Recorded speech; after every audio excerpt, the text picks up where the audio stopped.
Bonjour, bonjour à toutes et à tous. Encore une fois, bienvenue à Microsoft Experience 2018. C'est une deuxième journée fantastique. La première a été merveilleuse, donc elle a été dédiée aux évolutions des métiers.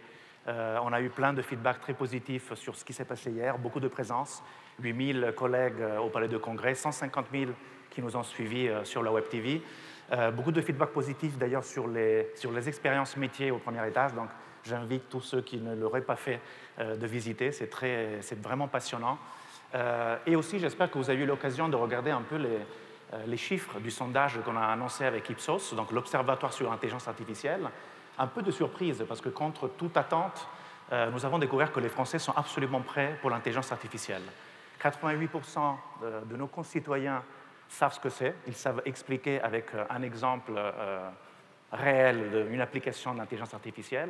73% d'entre eux considèrent que c'est quelque chose de positif, 63% en ont confiance et 50% pensent que c'est quelque chose d'utile. Seulement 5% pensent que c'est quelque chose qui peut être menaçant pour leur métier. C'est très positif, c'est-à-dire que le contexte est là. Et donc aujourd'hui, nous allons parler de technologie, c'est la deuxième journée. On va parler des évolutions des technologies et de la nécessité de rapidité dans l'adoption et dans le développement de ces technologies. Nous allons avoir, bien sûr, une série d'invités très importantes. D'abord, on commence avec deux corporate vice presidents qui nous ont rejoints de Seattle, de Redmond. Donc, ils ont des métiers passionnants. Donc, Julia White, qui est responsable d'Azure au niveau monde, et Joe Belfiore, qui est responsable de Windows au niveau monde. Donc, c'est deux beaux jobs. Et ils sont là, vous allez voir, des personnalités époustouflantes. Ils vont vous raconter un peu de technologie. Nous avons aussi un certain nombre de témoignages clients, comme hier. D'autres témoignages très passionnants. SNCF, Airbus, Klaxoon, Viseo, Altametris, donc beaucoup d'occasions pour écouter comment un certain nombre de nos clients utilisent les technologies pour se transformer. Nous allons conclure cette plénière avec Bernard Auguin-Lian, qui sera sur scène, c'est notre directeur technique et sécurité, avec Roberto Di Cosmo, que vous connaissez certainement. Ça sera l'occasion pour entendre Roberto, qu'est-ce qu'il pense de Microsoft en 2018. Vous allez entendre ça. Et Bernard va revenir aussi sur quelque chose de fondamental. Nous l'avons annoncé hier, à propos de la certification du Cloud Azure pour être hébergeur de données de santé en France. Il va vous dire pourquoi c'est important et quelles sont les conséquences positives pour la France, pour le marché de la santé, mais aussi, je dirais, pour la confiance dans la transformation numérique en France. Très important. En guise d'introduction pour cette deuxième journée, je voudrais vous parler d'un concept que Satya a lancé cet automne. Donc hier, j'ai parlé de révolution industrielle, c'est-à-dire l'intelligence artificielle est là, ça va très vite, tout le monde se transforme avec ces nouveaux services. Satya, il parle de tech intensity, c'est-à-dire l'intensité technologique. Ça veut dire quoi? Je vous donne deux éléments de réflexion. Le premier, c'est ce que Satya a dit récemment, il était à Londres. Les données agrégées de LinkedIn nous montrent qu'il y a un mouvement de fond sur les embauches de tech, donc de personnes compétentes en technologie. Il y a deux facteurs. Un, c'est le premier, l'accélération des embauches tech par des entreprises tech. Vous allez me dire, ce n'est pas surprenant. C'est le deuxième qui est surprenant. La plus grande croissance d'embauche de tech est faite aujourd'hui, cette année, par des entreprises non-tech. Il n'y a pas meilleure démonstration de la rapidité avec laquelle toutes les entreprises sont en train de se lancer dans la transformation numérique. Et ça fait réfléchir un tout petit peu.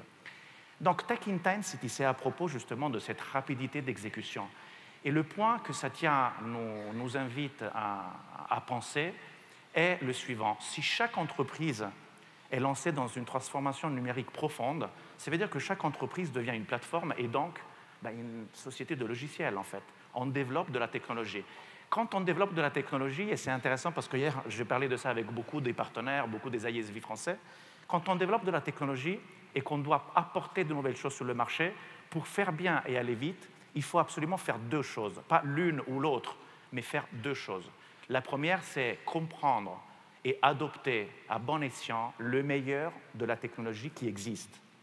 Au-dessus de ça, c'est construire ma propre technologie. Ce n'est pas l'un ou l'autre. Parce que si je fais que construire ma technologie, probablement je prends du retard. Et si je ne fais que adopter de la technologie, probablement je ne suis pas différenciant. Il faut faire les deux. Les entreprises deviennent ce qu'on appelle des IP builders. Donc, cette audience d'aujourd'hui, tous les professionnels de l'IT, les développeurs, eh bien, notre rôle n'a jamais été aussi important parce que nous ne sommes pas là pour supporter une stratégie d'entreprise, nous sommes là pour être la stratégie d'entreprise. C'est ça la grande différence. Comment Microsoft vous accompagne?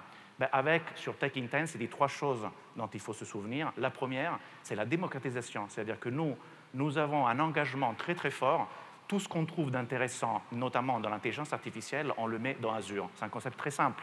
Quand vous devez développer des nouvelles applications et vous voulez faire bien et aller vite, il ne faut pas tout réinventer. Bien sûr, il y a le meilleur environnement pour développer en intelligence artificielle, machine learning avec Azure, mais aussi il y a un catalogue de services qui sont mis à jour constamment, qui sont très larges, en bas des records fondamentaux tous les ans, et on va en battre encore tous les trimestres et tous les ans.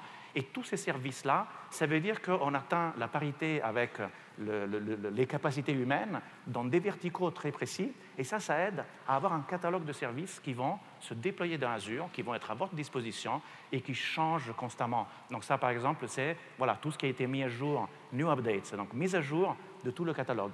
Donc ça, c'est des capacités qui sont à votre disposition. On top de ça, au-dessus de ça, vous pouvez construire votre intellectual property, votre capacité de développer la technologie spécifique pour différencier l'entreprise. Et c'est là que nous vous invitons à utiliser le meilleur et à développer le meilleur.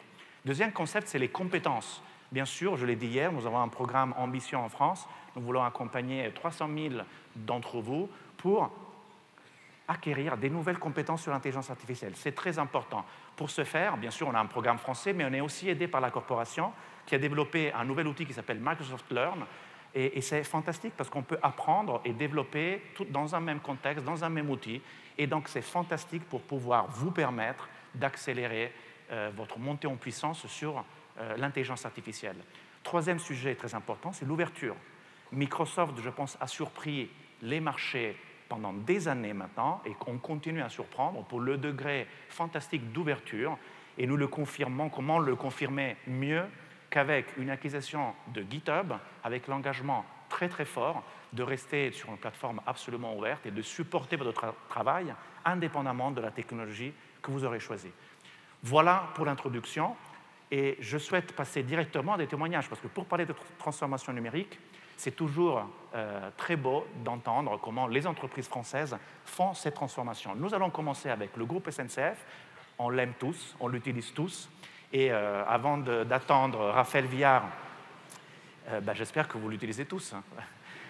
Vous allez, on lance une petite vidéo qui raconte de la transformation de SNCF en attendant d'accueillir Raphaël Viard sur scène. Voilà la vidéo.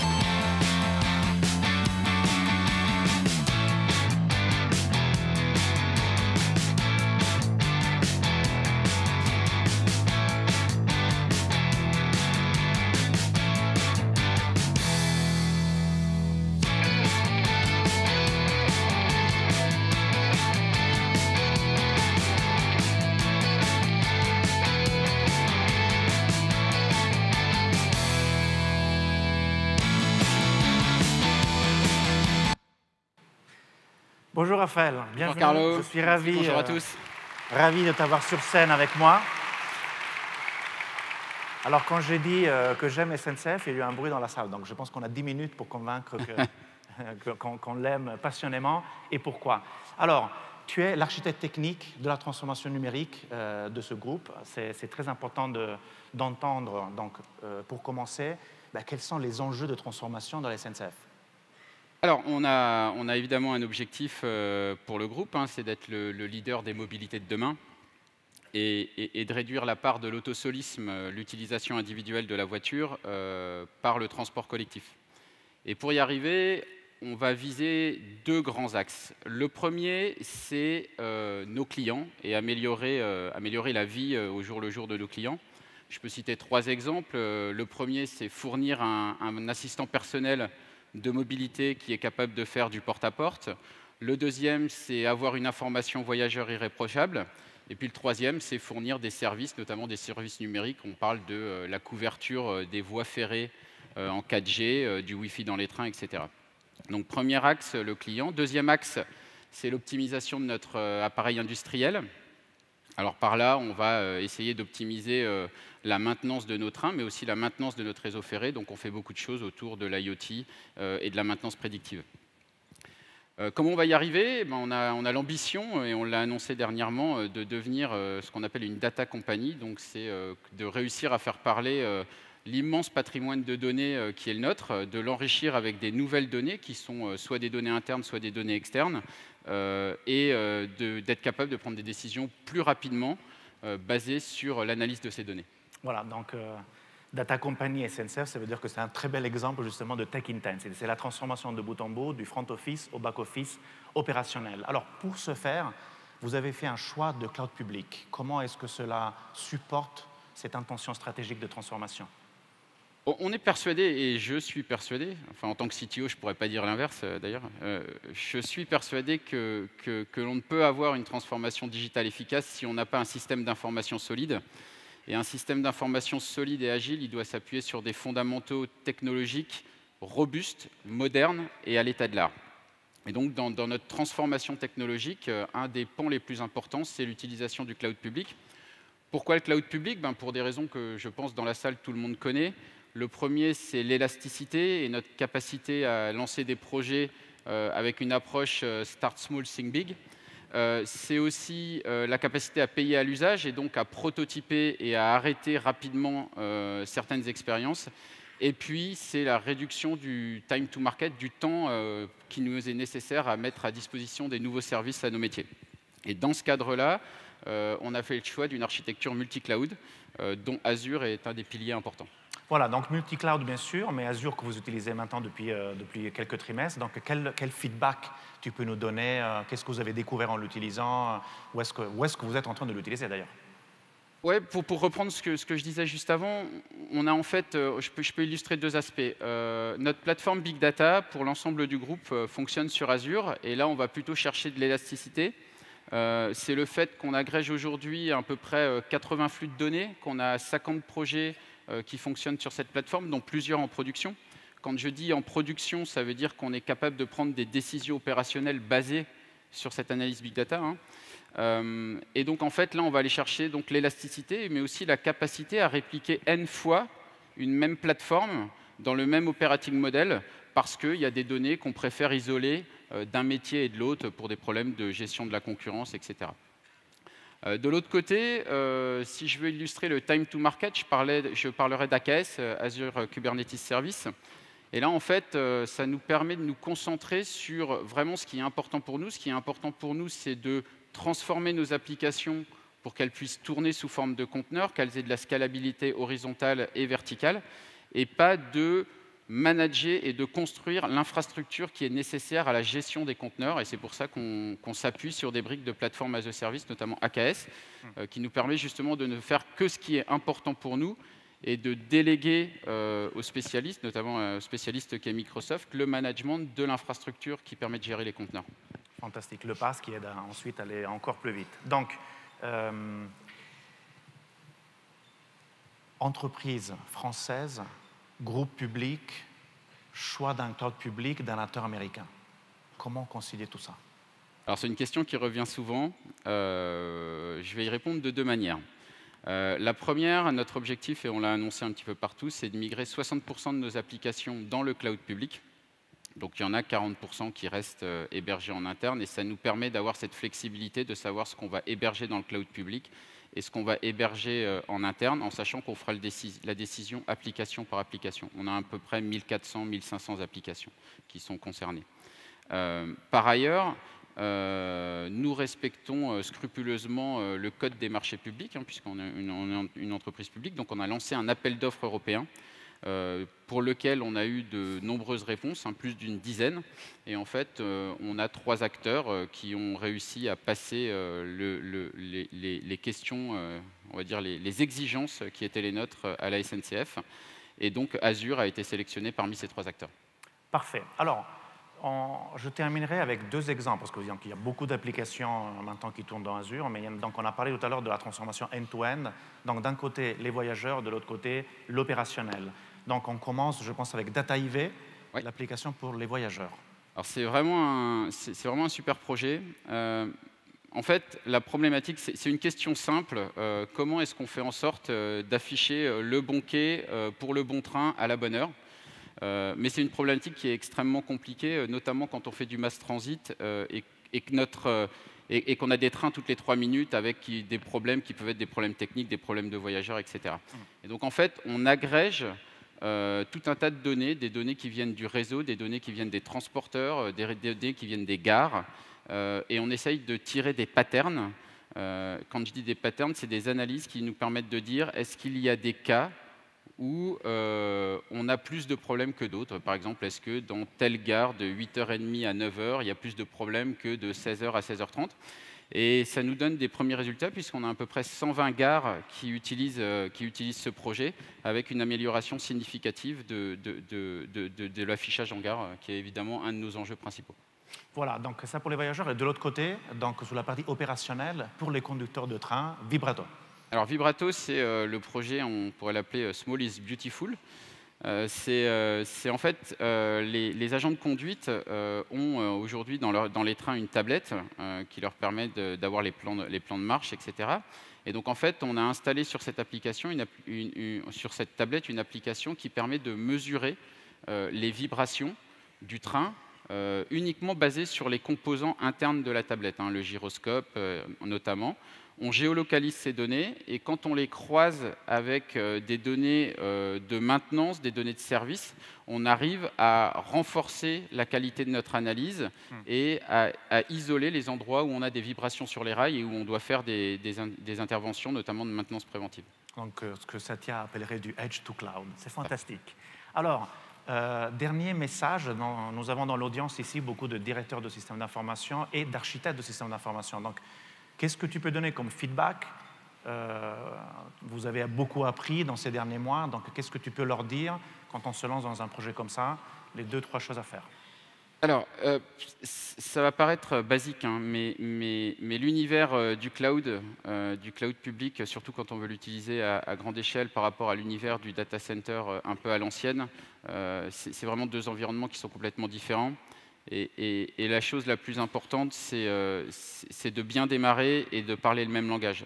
Donc la formation, la certification des équipes avant de commencer à designer est pour moi absolument clé. Ça permet d'avoir un langage commun, ça permet aussi de prendre les bonnes décisions, des décisions qui sont souvent assez structurantes pour la suite.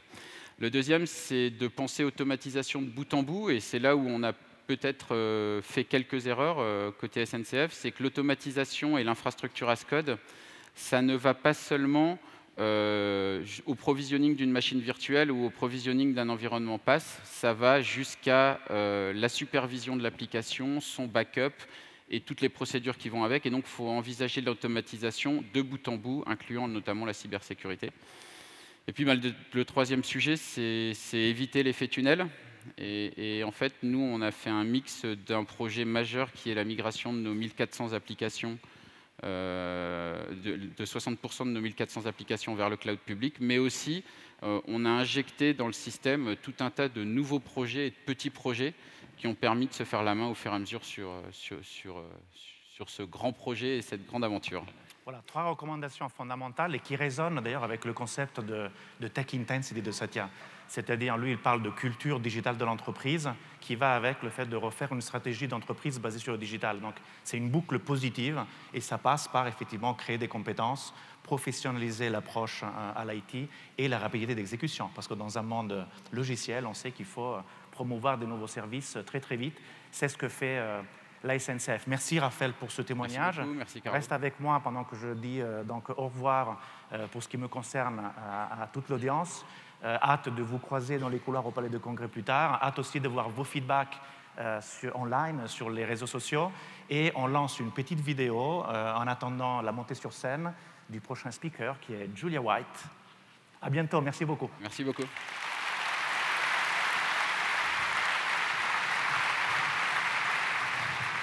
Mesdames et messieurs, veuillez accueillir la vice-présidente Corporate Azure, Madame Julia White.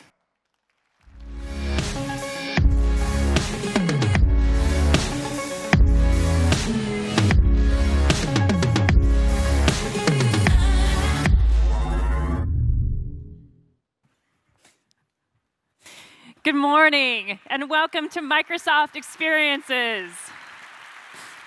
It's fantastic to be here today and talk about the innovations that are fueled by the cloud and how these innovations are enabling developers and IT professionals across the globe to achieve more. Now, the cloud enables us to innovate and release new technologies faster and at broader scale than ever before. Capabilities like AI, IoT, quantum computing, serverless computing is all happening right now in a large part because of the cloud. And it's an incredible time to be in technology. I feel it. I'm sure many of you feel it as well. It affords us unprecedented opportunity to innovate in this time. Now, I also recognize that this opportunity can be overwhelming. And this is something I hear from many of the customer meetings I have across the globe.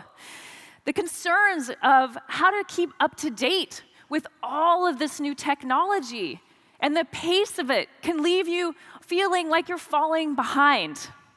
And we know that your organizations are expecting you to deliver breakthrough technologies. They're banking on you to deliver breakthrough technologies every day. And while you're doing that, you also have to be worried about increasing security concerns. And we just say that is not an easy task. And it is really that insight, that understanding that shapes how we build and deliver Azure for you every day. We work to make sure Azure is an enterprise-class cloud technology that enables you to be successful and develop those breakthrough applications in a secure and compliant way. Now, to do this, it has to start with trust. Right? And the core of Microsoft is about running on trust. And I'm very proud to say that we have been a leader in terms of investing and meeting requirements around compliance, around security, around privacy, particularly here within the European Union.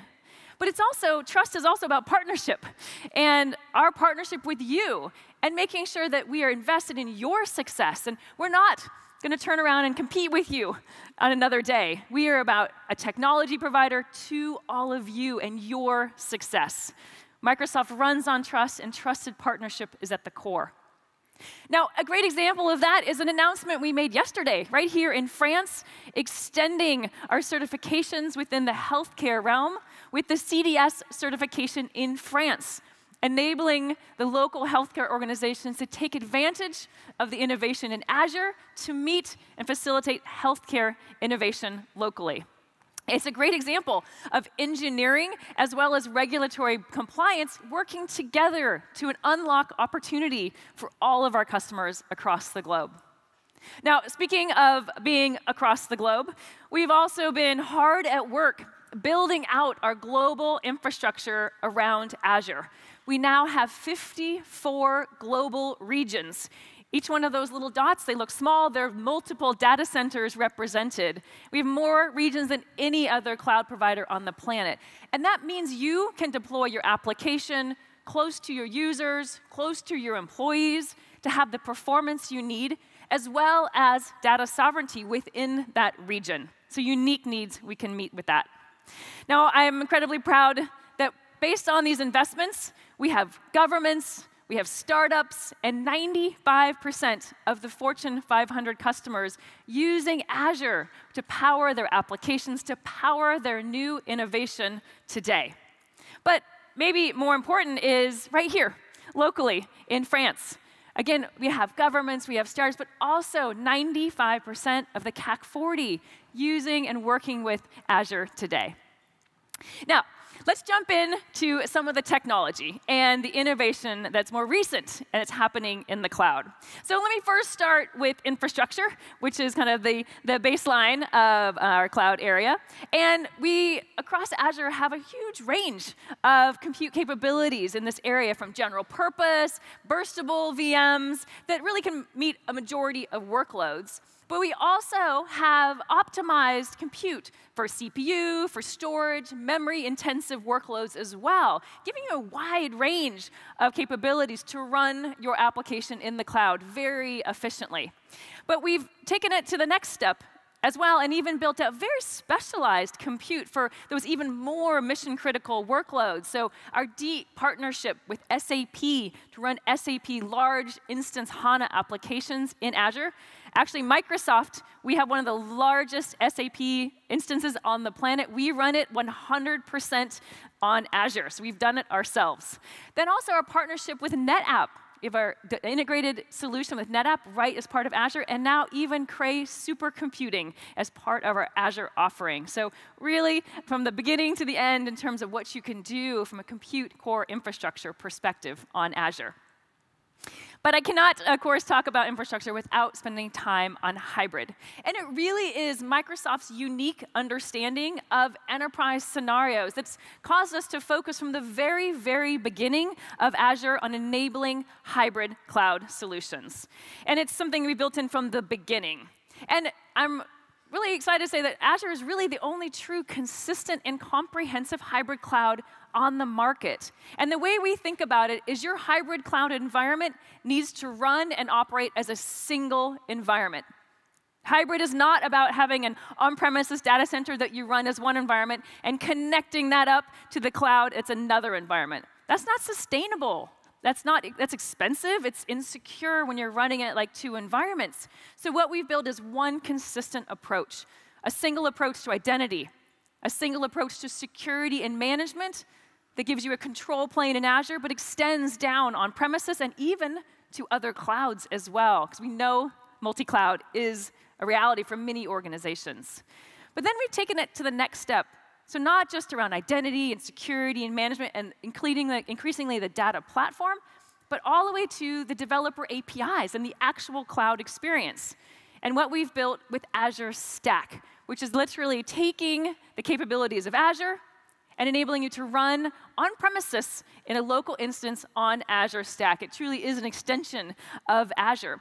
And there's been incredible enthusiasm around Azure Stack because it enables new scenarios. And three specific ones. One, around running in edge or disconnected or remote situations where you might not have connectivity, or it might be off and on, or you won't have it at all. But you can have that same application model, that same APIs, that same portal between your cloud and the local instance.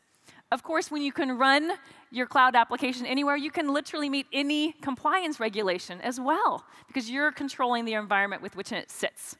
And it's also really useful, we've found, for modernizing applications. For example, mainframe applications where you need to co-locate a new modern front end with the back end. You can use Azure Stack for that use as well. Now, we've launched Azure Stack about a year and a half ago. We have hardware providers to provide that integrated solution. And we've had a tremendous customer enthusiasm around this because of the use cases that it enables. And these are just a few of the examples of customers putting Azure Stack in their environments. But I want to focus on just one for a second, and that's Airbus and their recent decision to use Azure Stack for their environment. So I want to go ahead and show the video of what Airbus is doing.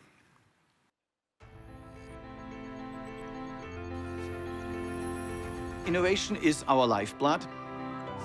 Our needs for digital transformation are we need to get significantly better at designing, building, and operating very complex products. 3, 2, 1, launch. The other challenge is how do we commercialize our existing offerings or create completely new offerings enabled by digital means. We really found Azure Stack the only suitable solution for us. We need to be able to store and efficiently analyze data. Our customers are particular with their requirements around data governance. This is why we chose Azure Stack as a technology deployed within our own data centers to meet our customers' requirements. I really want my engineers to focus on the value that differentiates us and build this on a platform stack which is always up to date and leading edge. Azure Stack will allow us to create our applications much more quickly without having to focus on the underlying layers of a cloud platform stack. The future of Airbus Defence and Space is certainly that we will provide superior products to our customers. Service capabilities that will be very important for us are IoT services.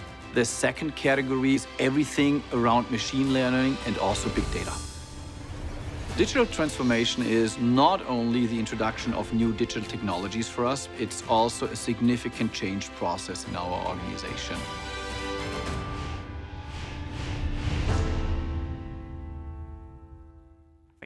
And please welcome Peter, who you saw in this video from Airbus. Welcome. Hi, Julia. Welcome here. Thank you so much for being here. Happy to be here. Absolutely. Now, Airbus obviously has many businesses, and you're using public cloud in some places, but where you sit within the defense and aerospace, you face particular requirements around regulation and compliance. So we just wanted to kind of understand the situation that led you to choose Azure Stack. Mm-hmm. Well, actually, in Airbus, we have requirements that many other businesses have, and actually, we have a public cloud-first strategy. But we have, in some of our business, very particular requirements around data governance. This is in all businesses where we deal with critical infrastructure, and particularly in our military business, where our customers really impose their data governance requirements on us. And that data governance requirement is really that we only can collect, store, and process their data in a pretty shielded, on-prem and isolated environment. Got it. So that enabled you, while you have a cloud-first strategy, enable you to extend that into an Azure Stack environment. Now, so how are you going to therefore use Azure Stack to help meet those regulatory requirements that you're faced with? Mm-hmm. Well, our use cases in aerospace and also on the military and defense and space side are very comparable to lots of commercial and critical infrastructure use cases. We have aircrafts.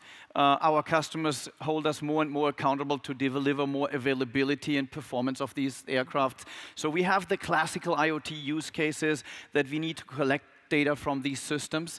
And in the case of military systems, we cannot put them on public cloud for these regulatory requirements, but we need to put them in a very specially defined environment in order to process them and then provide intelligence back to our customers. Now, when we started that journey about 1.5 years ago, I was fundamentally convinced we need to have a private cloud environment hosted in our own data centers, but use fully the capabilities of public cloud. And Azure Stack was really the only technology that we could find in the marketplace, which was an off-the-shelf product. I didn't want my team to take a lot of components, try to stitch it together ourselves, but we wanted to build it on an off-the-shelf technology supported by a very strong vendor. And there's one other very important aspect that led us to that decision. We wanted the natural involvement and participate from the continuing functionality of a broadly introduced platform. And we also, what you mentioned earlier, is have the capability of taking advantage of a hybrid cloud scenario for use cases where we need that.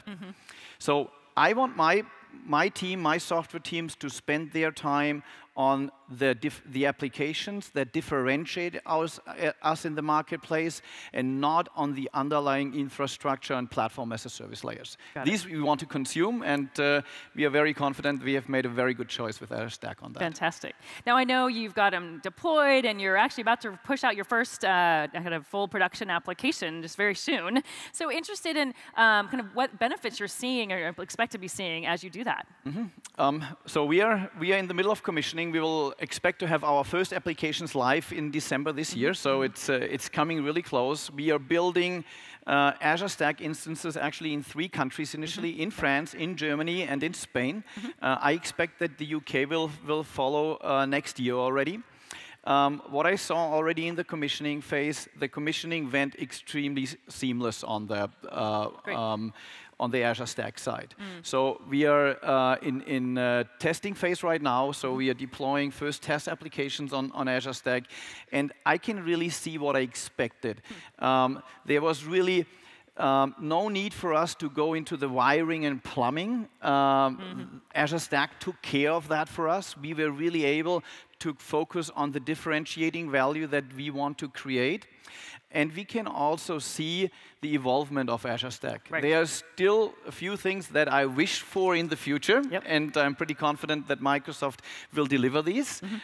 So far, I can only talk about the best experiences in the first phase of commissioning and first testing Azure Stack. Absolutely. And one of the things we spoke about is that one of the great parts of Azure Stack is we continue to update it just like we do Azure. And we've been able to work really closely with customers like Airbus of what do you need? What are the next services you need? So I know one of the things we talked about was GPUs and evaluating that for Azure Stack. So just like Azure gets new innovation, Azure Stack it does as well. So thank you so much for sharing your story, giving a real-world context of what it looks like, and for working with us. Thank you so much. Thanks a lot. It was a pleasure to be here. Fantastic. Bye-bye. Thank you.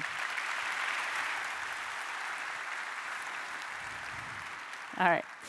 All right, so from infrastructure and hybrid cloud, let's talk about app modernization, because this is what really enables developers to create those breakthrough new capabilities very quickly, but also very confidently.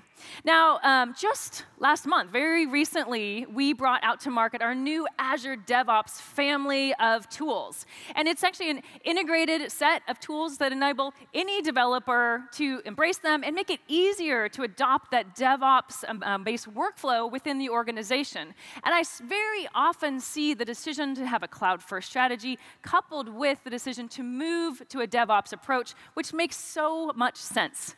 Now, with the new DevOps integration experience, you can use all of them in a family, but you can also adopt just the individual services that you want. So you can pick and choose just exactly what you want. So for example, if you just want project management, you can adopt Azure Boards that enables great Kanban-based agile planning experiences. Or maybe you're just interested in a CI/CD pipeline and build solution, and you can just set up Azure Pipelines for that and use it with other tools as well. So we know that the DevOps process can be very particular, so we want to make sure you have all of the tools, but you can also use them individually as well. And of course, you can use them as part of a GitHub based project as well. So, of course, speaking about GitHub, it was literally just last week that the acquisition of GitHub into Microsoft has been finalized, and we're so excited to welcome GitHub to the Microsoft family. If you're not familiar with GitHub, it represents the largest developer community in the world. There's over 28 million unique developers, and it represents over 85 million code repositories today and growing fast.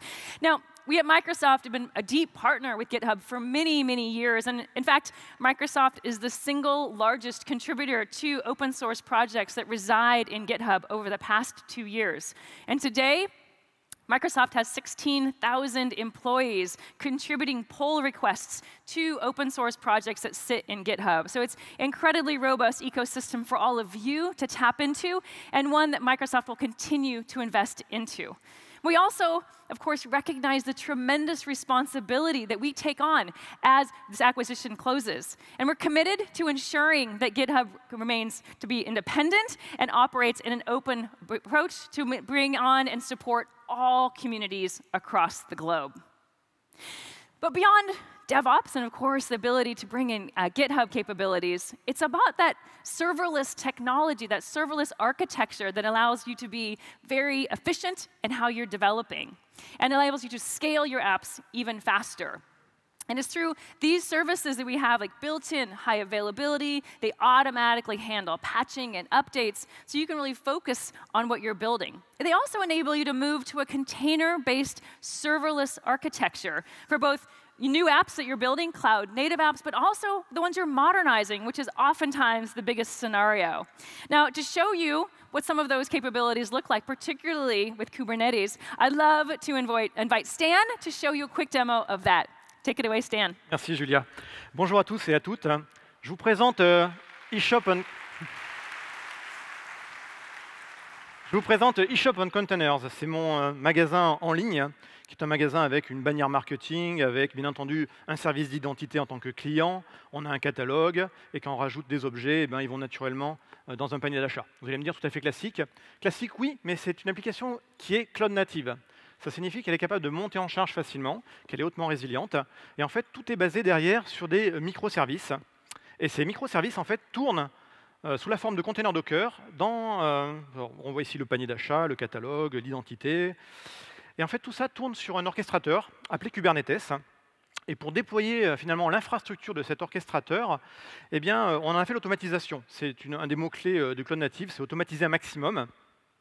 Donc pour faire cette automatisation, je me suis appuyé sur du code d'infrastructure. Ici, j'ai utilisé une solution open source baptisée Terraform, et j'ai modélisé le résultat final, c'est-à-dire ici un cluster Kubernetes dans Azure, avec toutes les informations qui vont bien.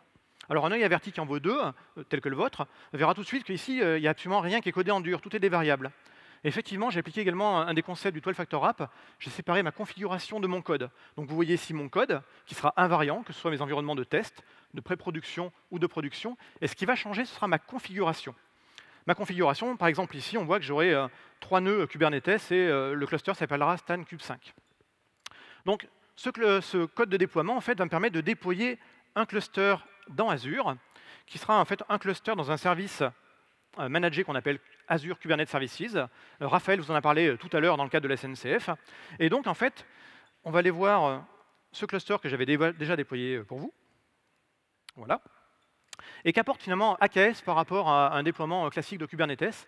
C'est un service managé, donc il va vous permettre vraiment de suivre ce paradigme qui est désormais, avec le monde des microservices et des containers, de se focaliser sur l'applicatif et non plus sur l'infrastructure.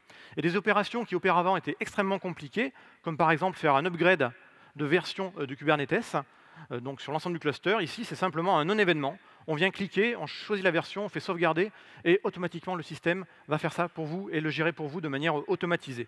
Donc finalement, on s'allège de certaines tâches qui ont réellement pas vraiment beaucoup d'intérêt. Donc là, je vous ai montré qu'on a déployé le cluster, mais il reste l'application que je vous ai montrée. Alors l'application que je vous ai montrée, qui est basée sur plein de microservices, en fait, là encore, on a codifié son déploiement. Donc c'est du YAML, là on est sur du Kubernetes. Et par exemple ici, j'ai 2 pods, 2 containers Docker qui tournent pour la partie panier d'achat, le basket. Je sais que je vais avoir beaucoup d'activités donc, suite à cette plénière, donc tremble Amazon. Et là je vais donc sauvegarder, je vais passer de 2 à 20 réplicas, et puis je vais appliquer tout ça. Alors déjà, est-ce que j'ai bien sauvegardé? Oui, a priori. Donc je vais revenir sur mon petit shell, et puis ici on va faire la ligne de commande Kubernetes, kubectl. Voilà. On va appliquer la configuration, le nom du fichier, on envoie tout ça. J'ai modifié un seul élément ici qui est mon panier d'achat. Parfait, effectivement, on voit que mon panier d'achat ici est bien configuré. Si je retourne dans mon interface de Kubernetes ici, donc là j'avais mes 2 paniers, mes 2 baskets, on va juste rafraîchir la page. Alors, comme d'habitude, mon démon SSH est parti en vacances. Donc pas de stress, on va simplement faire un k-get deployment, et là on voit que je suis bien passé à 20, et si je fais un k-get-pod, là je vais récupérer l'ensemble des noms de mes instances, et on voit effectivement que là j'ai mes paniers de basket qui sont en train, donc j'en avais 2 qui tournaient, là pour l'instant je suis encore à 0, ils sont en train d'être déployés, ils ont été lancés effectivement il y a 29 secondes, et du coup mon application va scaler. Alors tout ça c'est bien, mais le problème des containers c'est qu'on en a partout, ils gèrent plein de contenus, plein de logs, et là encore, avoir un service managé c'est assez utile, parce que du coup on va pouvoir, déjà, directement dans AKS, voir l'ensemble des métriques du cluster, avec les montées du nombre de containers, avec la charge du cluster en général, et puis on va pouvoir aller taper dans les logs. Donc directement, en fait, en faisant un drill down depuis la partie Insight, on peut sélectionner ici un service, donc là j'ai pris mon service catalogue, et puis service catalogue, en fait, on m'a dit ici, si tu veux voir les logs, clique ici. Alors qu'est-ce qui se passe derrière quand je clique là-dessus? Eh bien en fait, l'ensemble des logs de mes containers sont envoyés dans un puits de log, un service qui s'appelle Azure Log Analytics. Et ensuite, effectivement, en cliquant ici, je vais avoir une vue des logs dans ce puits de log sous la forme d'une requête. Et je vois le détail en fait, de tout ce que j'ai pu faire comme transaction sur ce container. Donc on a vu comment faire scaler en fait, le nombre de pods, le nombre de containers au sein d'un cluster. Dernière chose, il nous reste, beauté du service manager, la capacité de faire scaler le conteneur en tant que tel, le cluster Kubernetes en tant que tel. Donc là, j'avais 3 nœuds dans mon cluster, ça faisait 6 CPU et 21 Go. je vais pouvoir simplement ici changer la réglette et dire je veux un cluster de 100 machines qui vont exposer du coup beaucoup plus de mémoire, parce que là on est à 700 Go de mémoire, ce qui est plutôt pas mal. Là je vous ai montré une opération qui est finalement assez manuelle. On peut faire de l'autoscaling au niveau des pods, on peut faire de l'autoscaling également dans Kubernetes. Et donc pour résumer cette session, pour faire du cloud native, il vous faut beaucoup d'automatisation. Terraform par exemple est un exemple.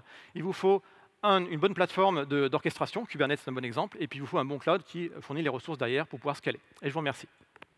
Thank you, San.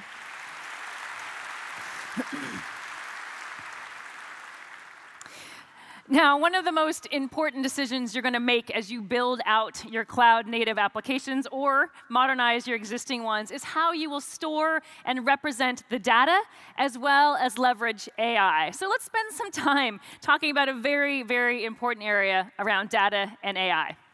Now, it starts first with operational databases that power enable your application, of course. And Azure, we've built out over the years a flexible range of operational databases. So whether it be a SQL database, a Postgres, MySQL, or Cosmos DB, they're all databases managed as a service, which means we work on their securing and the reliability and the availability, and you just did an SLA that performs against that, so making you very efficient. That enables you to focus on using the database of choice and not worrying about having to manage it, but always being able to pick and choose based on the application you're building.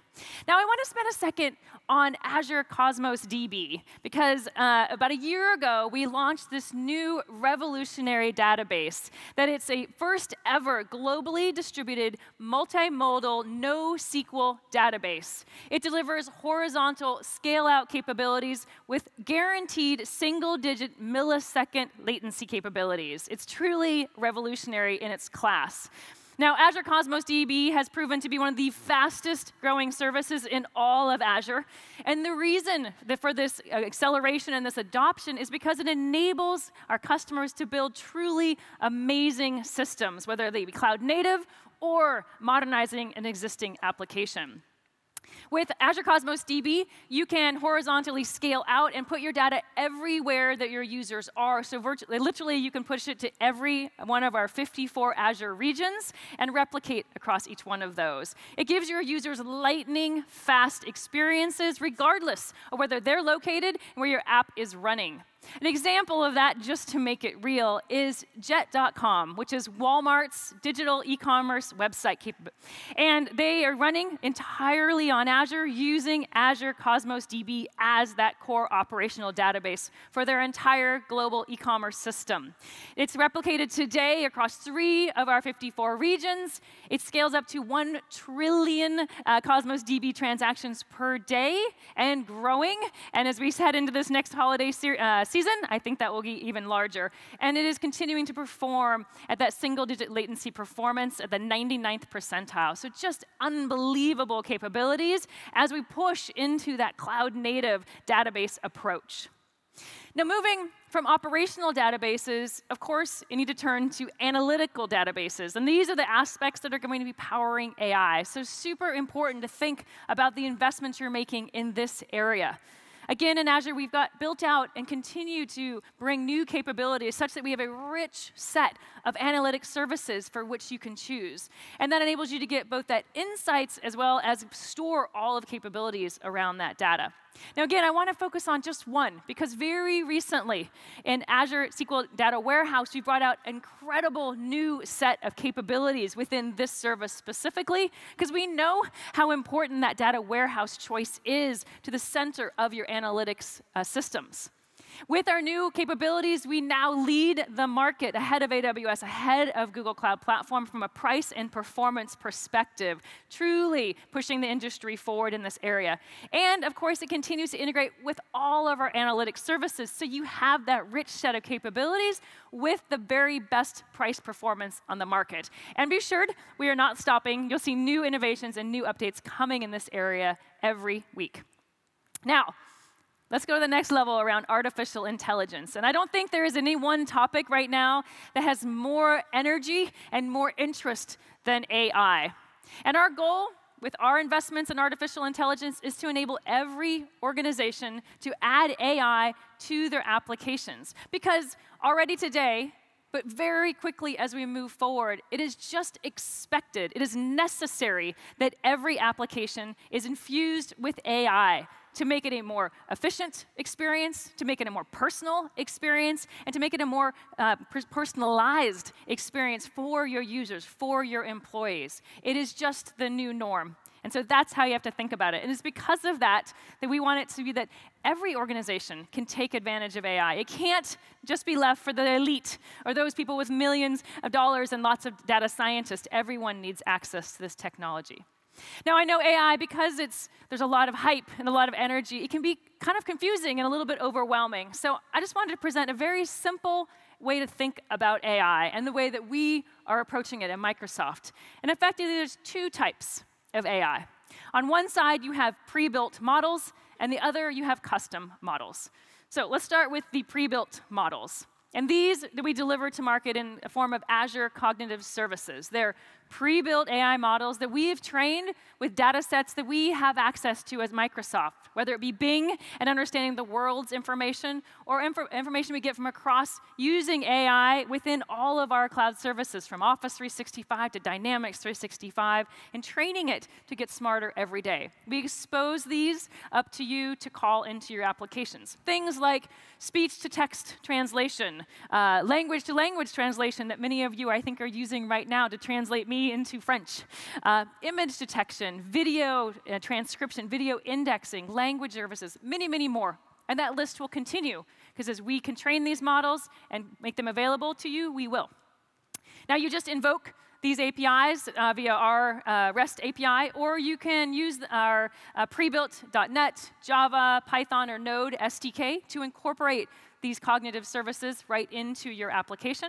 That means you don't have to be an AI expert. You can just get the benefit of these models to enrich the experience of your application.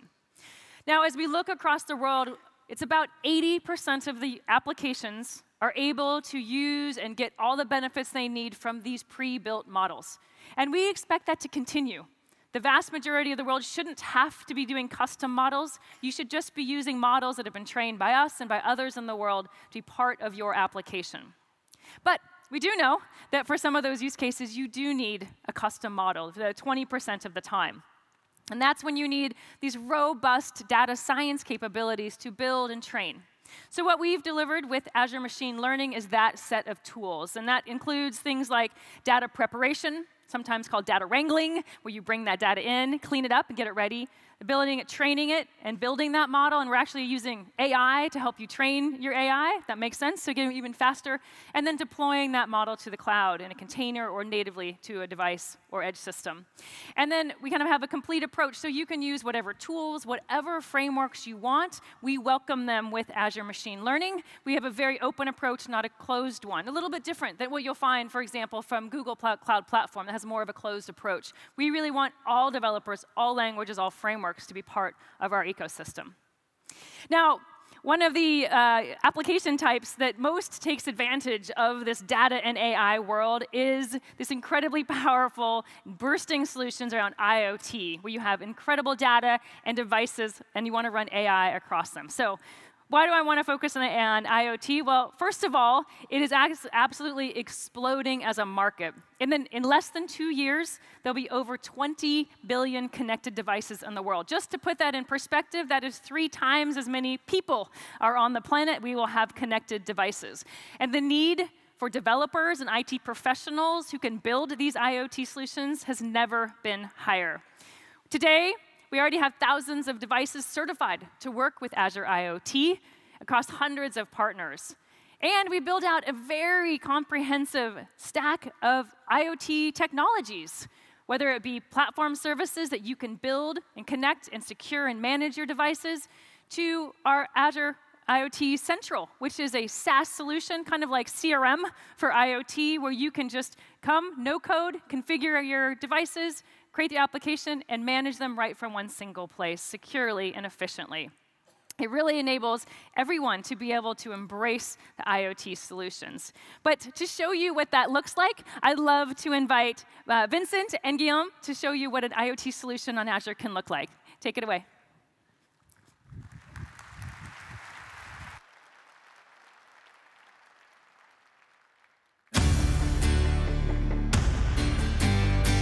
Notre métier chez Altametris, c'est d'aider nos clients qui sont des gestionnaires d'infrastructures, que ce soit des réseaux ferrés, des réseaux électriques, à mieux gérer leurs actifs en apportant de la valeur à leurs données. Concrètement, les données consistent principalement en des photographies et des nuages de points, mais ça peut être aussi d'autres types de données. On a la partie collecte par les drones et les robots, et ensuite on a la partie traitement pour en extraire l'information utile. Aujourd'hui, on est principalement dans la géométrie. On avance de plus en plus vers l'état des différents constituants et on se projette vers la maintenance préventive, voire prédictive, pour anticiper l'obsolescence des composants. L'intérêt d'utiliser des drones, c'est d'éviter d'aller mettre un homme dans une zone dangereuse. Ensuite, c'est de ne pas perturber l'exploitation du site industriel. Et en troisième temps, c'est de collecter une quantité importante de données pour répondre aux besoins et aux enjeux. L'objectif, c'est la maintenance prédictive. Donc le client veut du temps réel et pour cela, il faut embarquer de l'intelligence à l'intérieur du drone. Nous développons avec notre partenaire Viseo une solution aux standards industriels qui répondent à ces enjeux en s'appuyant pour cela sur Intelligent Edge de Microsoft et la puissance d'Azure.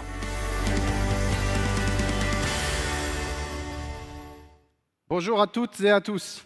Alors, comme vous venez de le voir dans la vidéo, merci. Un de nos objectifs chez Altametris, c'est d'aider nos clients, des gestionnaires d'infrastructures, notamment ferroviaires, à faire de la maintenance préventive, voire prédictive sur leurs assets. Pour ça, il faut être capable de repérer des détails très précis des composants dont on veut connaître l'état, par exemple une soudure sur une pile de pont. Ce qui demande évidemment de collecter des très gros volumes de données dans des endroits souvent peu accessibles et dangereux pour les personnes. Pour cela, nous exploitons des hélicoptères, des robots ou des drones comme ceci. Celui-ci sur l'écran, qui n'y est pas, il arrivera plus tard. C'est le direct. Donc on utilise différentes technologies selon les environnements et la nature des données qu'on cherche à collecter. Et pour traiter ces grandes quantités de données, on a besoin de puissance de calcul. Bon, il est arrivé entre-temps. Avec Viseo, nous avons traduit notre logique métier en workflow Azure Logic App que l'on exécute sur une architecture serverless dans Azure. Ça nous permet de profiter de l'élasticité et de la puissance du cloud à moindre coût et sans se soucier de l'infrastructure. Pour avoir une information pertinente dans un temps encore plus court, on a eu besoin d'ajouter de l'intelligence artificielle pour reconnaître et classifier les différents objets. Avec Vincent, je vous propose de montrer comment est-ce qu'on a intégré de l'intelligence artificielle dans notre solution. Bonjour. Donc pour créer l'intelligence artificielle, on a utilisé Azure Custom Vision avec sa fonctionnalité Object Detection. Je vais vous montrer comment faire avec des isolateurs de caténaires, comme ce que vous voyez ici. Donc, pour ça, on va commencer à charger des milliers d'images. Donc, la chance de travailler avec la CNCF, on en a chargé énormément. Ensuite, on va pouvoir détourer des isolateurs. Celui-ci, un isolateur en verre. Celui-là, je le reconnais, c'est un isolateur en céramique. On va en faire un autre en caoutchouc, par exemple. Et voilà. Donc, vous avez compris le principe. Une fois qu'on a réalisé ce travail, on va entraîner le modèle pour que l'intelligence apprenne comme un enfant. Une fois qu'on a fait cet entraînement, donc il y a différentes étapes, on va vérifier la performance du modèle. Est-ce qu'il est intéressant, précis ou pas? Quand on est intéressé par ce modèle, qui nous paraît intéressant, on va faire un export. Il y a plusieurs formats différents. Celui qui nous intéresse, c'est le Dockerfile avec de l'Azure IoT Edge. Vous allez voir pourquoi tout à l'heure. Alors, si on télécharge ça, qu'est-ce qu'on va voir? Download, enregistrer. Alors, j'ai préparé le fichier. On va retrouver un Dockerfile, tout configuré pour vous. Ensuite, on retrouve du code Python. Au début, on va faire du traitement d'images pour vérifier, pour aider l'intelligence artificielle à reconnaître les isolateurs. Et surtout, le code Python va appeler le modèle qui a été entraîné pour nous. C'est vraiment très important, donc c'est un modèle en binaire. Voilà, c'est comme ça qu'on fabrique une première intelligence artificielle, plutôt simplement. On voit l'intérêt d'utiliser Azure Custom Vision pour détecter des objets rapidement. Maintenant, pour faire de l'analyse prédictive sur les isolateurs, il faut aller plus loin. Il faut notamment connaître leur évolution dans le temps. Et chez Altametris, nous avons un savoir-faire métier sur ces isolateurs. On a notamment développé des modèles d'usure et de casse qui vont varier d'un matériel à l'autre. Est-ce que tu peux nous montrer comment Viseo a intégré nos différents modules métiers dans cette solution? Oui, là, pour le coup, c'est différent, puisqu'on va plutôt utiliser une IA complémentaire qui va s'accrocher à la première que l'on a réalisée tout à l'heure. Et là, on va plutôt prendre des profils comme Artem, notre data scientifique, qui va travailler avec des experts métiers, il s'assoit à côté d'eux pour comprendre vraiment le modèle d'usure. Et par rapport à ça, on va utiliser des outils classiques de data scientist, comme Jupyter Notebook ici, et du Python. Donc par rapport à ça, aujourd'hui, on va détecter l'isolateur qui se trouve sur scène ici, pour voir si on a bien détecté la casse. Donc attention, je vais lancer le modèle de détection qu'on a choisi pour cet exemple, c'est du R cascade. On va lancer, ça va aller vite. Tac. Donc ce n'est pas du fake, hein, il a bien localisé à cet endroit-là le modèle cassé. Donc le deuxième modèle est prêt à être utilisé. D'accord. Donc maintenant, on a une chaîne de traitement qui est très performante, qui intègre différents modules d'IA. Mais elle fonctionne toujours dans le cloud Azure. Et nous, chez Altametris, nos contraintes opérationnelles, elles nous imposent d'effectuer tous ces traitements en vol, dans les drones directement, sans connexion Internet, pour réduire encore les temps de traitement. Et là, est-ce que tu peux nous expliquer comment Visio a procédé? Oui, c'est là qu'intervient la notion d'Intelligent Edge.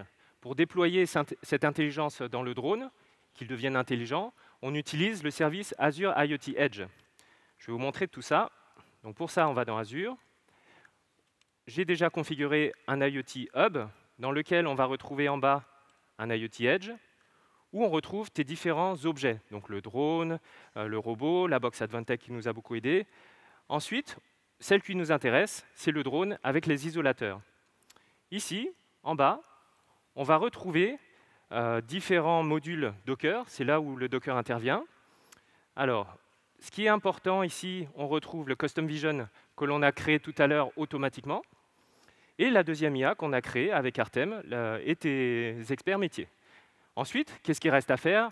Là, on utilise le DevOps, évoqué par Julia tout à l'heure, et on va envoyer tout ça dans le drone. D'ailleurs, ce drone, aujourd'hui, est équipé de cette intelligence. Super, donc on a préparé le drone pour vous, donc on est prêt à vous faire une démonstration en direct. Donc là, ce qu'on aurait comme retour écran, là, vous voyez, ce serait un peu ce que le télépilote du drone aurait comme retour. Comme on n'a pas eu l'autorisation de faire voler le drone dans le grand amphi, je vais le faire à la main. Et comme ça, vous vous sentirez plus en sécurité. Alors, voilà, je le fais décoller. Et ce qu'on reconnaît directement, c'est que la première IA détecte les isolateurs. Et la seconde, la plus importante, vient nous indiquer que l'un des trois est cassé. Et ça, c'est une information très pertinente que l'on peut transmettre directement au mainteneur de ces équipements. Et pour lui, avoir cette information le plus rapidement possible, ça représente un gain de temps et d'argent très conséquent. Et pour nous, pour Altametris, en tant qu'industriels, ces technologies qu'on vient de vous présenter, elles nous permettent de développer au service de nos clients une offre de services à haute valeur ajoutée et facilement industrialisable. Je vous remercie de votre attention. Merci beaucoup.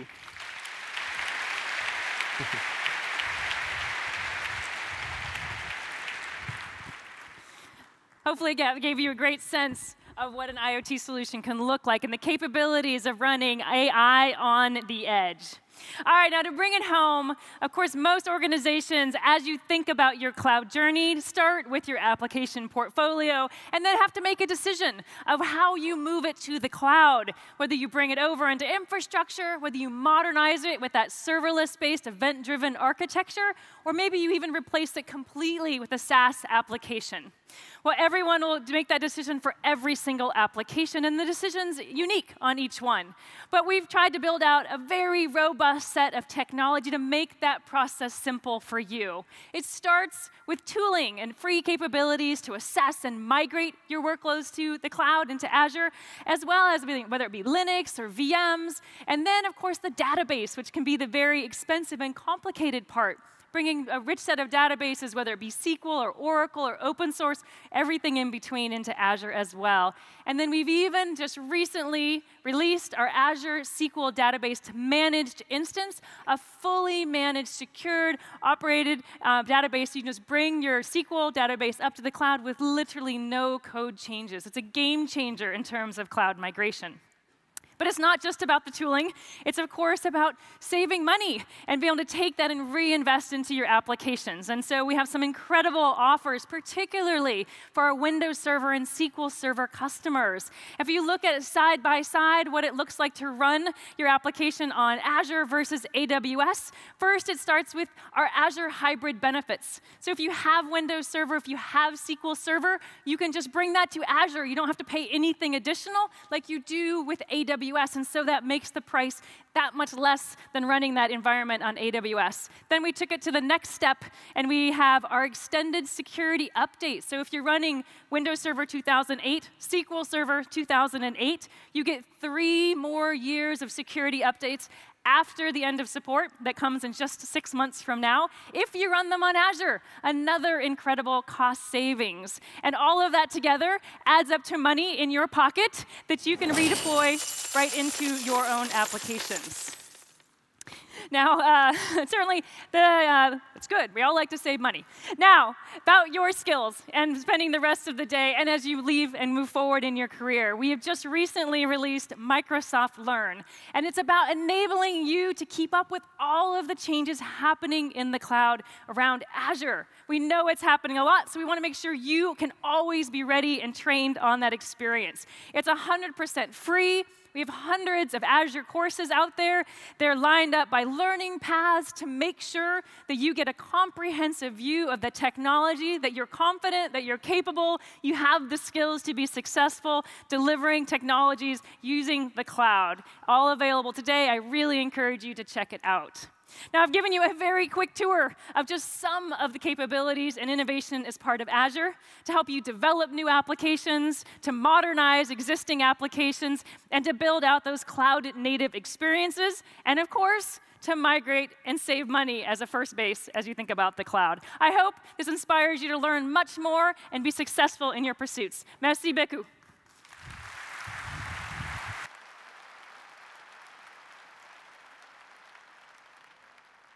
Mesdames et messieurs, accueillons sur scène le vice-président corporate Windows, Monsieur Joe Belfiore.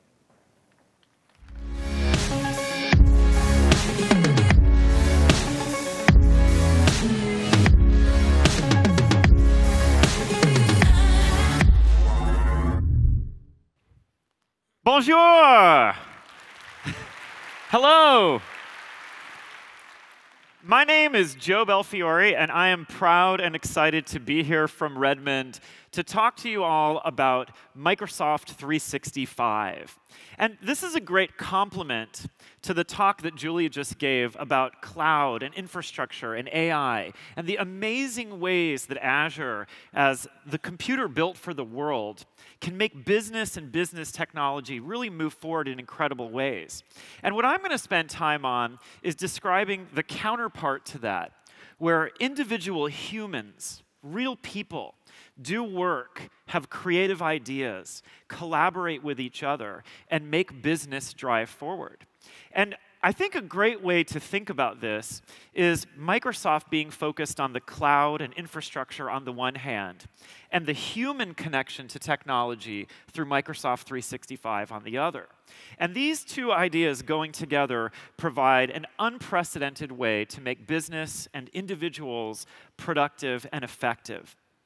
Now, Microsoft 365 is a simple idea. It's Windows on devices, plus Office as a productivity tool set, plus management of devices, coming together to create a human experience.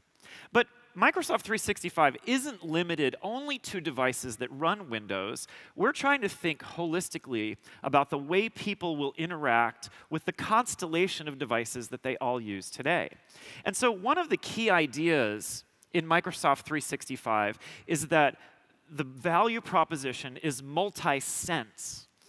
These devices understand touch. They understand writing. They understand voice. They can see.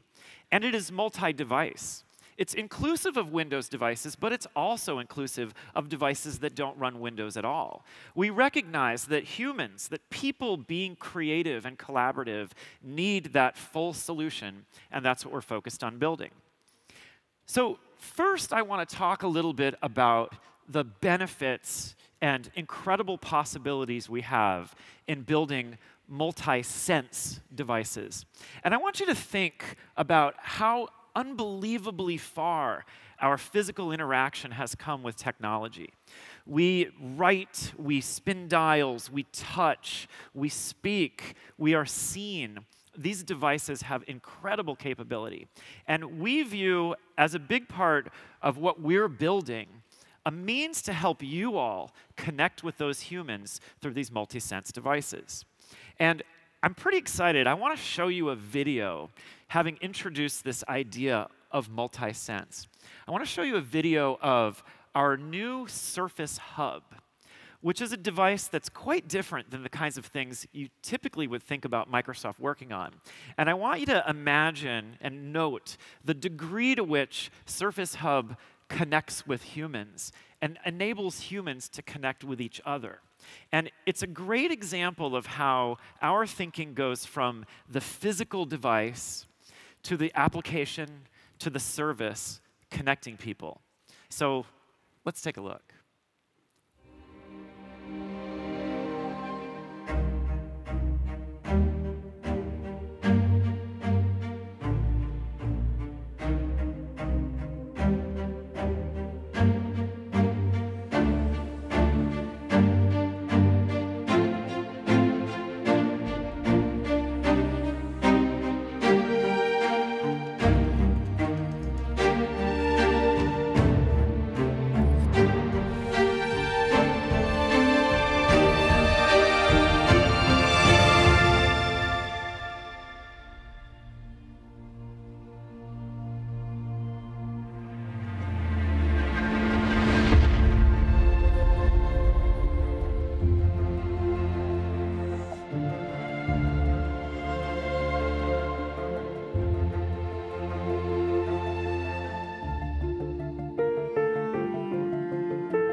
What do you think? Thank you. We are very proud of the work that's happening at Microsoft, internally and with partners, to move the idea of human connection to devices forward. But I want to talk about also not just devices that we would make ourselves or devices that are even built on Windows, because we recognize that humans today, in being empowered through technology, they're inviting devices of all kinds into their lives and into their workplaces. So I want to talk about ways that we're making Microsoft 365 support and work with devices of all types. So let's do a quick walkthrough of some great new features that are coming to Windows to help our customers interact with all kinds of devices.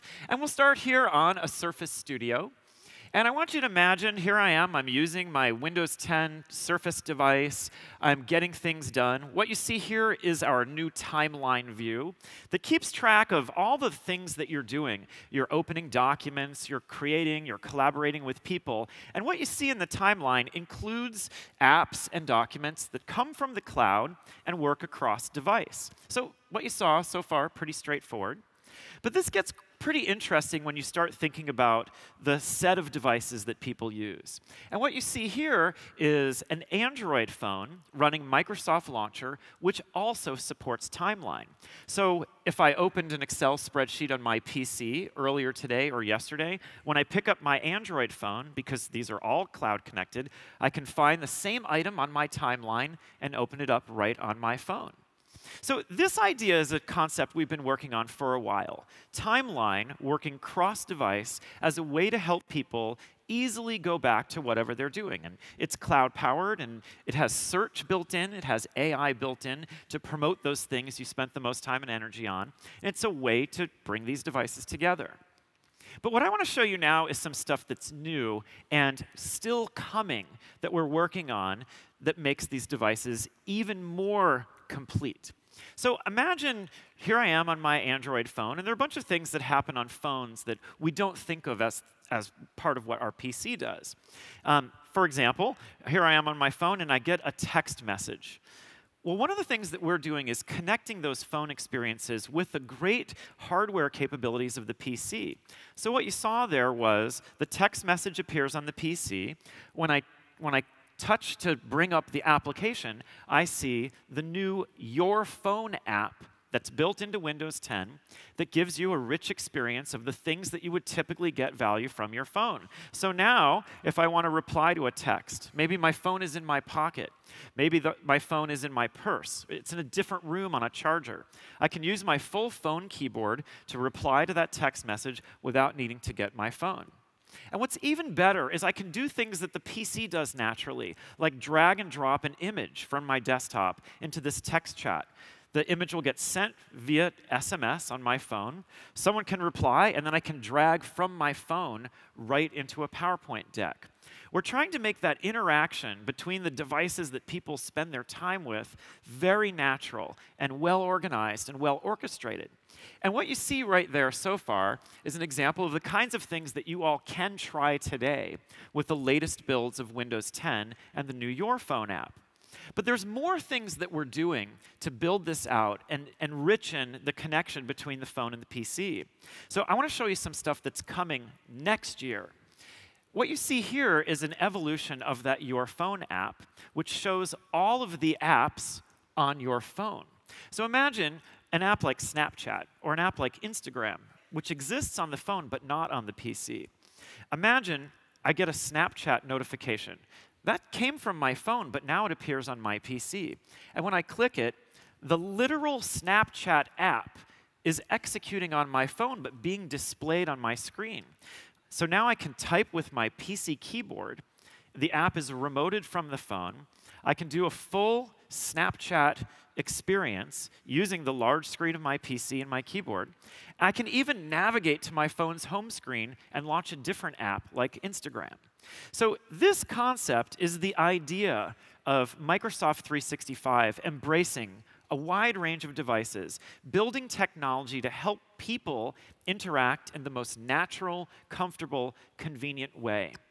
And so these two ideas, being multi-sense and thinking about touch, thinking about voice, thinking about ink, and being multi-device, are core to the value proposition of Microsoft 365. And what I'm going to do now is transition to talking about how Microsoft 365 enables all of you as developers to extend these capabilities and to provide solutions and technology yourselves which give humans that delightful, fully integrated experience. And I'm going to go through 3 technology areas: the Microsoft Graph, evolution in web technology, and some cool things that happen in our desktop software. Let's start with the graph. Now, I assume that most of you are familiar with the basic idea of the Microsoft Graph.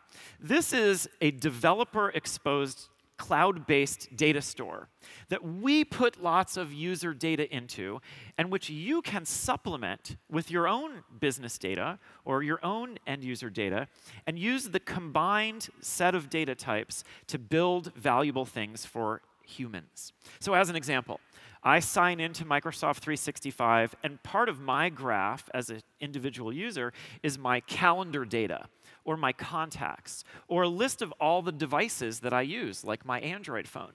And now that data is available to all of you to understand me better and to make your apps and experiences work better. The idea is that bringing all this data together in one place and with one API, all of the value propositions that we create improve. Furthermore, it helps you put your business logic and your value add where customers are. So classically, when we think about writing applications for humans, we think about them being in a rectangle on the screen. You run an app or you visit a web page, and it's happening in a rectangle on the screen. But what humans are really doing is switching between lots of apps. They might use Outlook to do their mail. They might use Teams to chat and collaborate.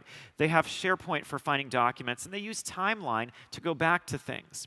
The graph enables us to work together so that the value proposition of your apps can live inside those places. If you're trying to help people collaborate in a business, make your business collaboration appear right in their Teams chat. Make it appear right in a mail message. And Microsoft 365 as a platform makes it possible for you to do that. And this is beneficial because there are a lot of people running those experiences. Today, Office 365 has 135 million users in commercial experiences. And Teams is used by 200,000 organizations, even though Teams has only been around for just over a year. These are the places where people are doing collaborative work. And with the Microsoft 365 platform, you can light up your value-added business processes and experiences right in those surfaces. So what I want to do now is, rather than talk about this in the abstract, is give you a chance to see concretely what real companies are doing with this platform to make humans more effective in their jobs and at work. And so I'm going to introduce you to Klaxoon. And in just a minute, we'll have Marie from Klaxoon and David from Microsoft on stage with a demo. But to give you a sense of what Klaxoon is building, let's take a look at an example.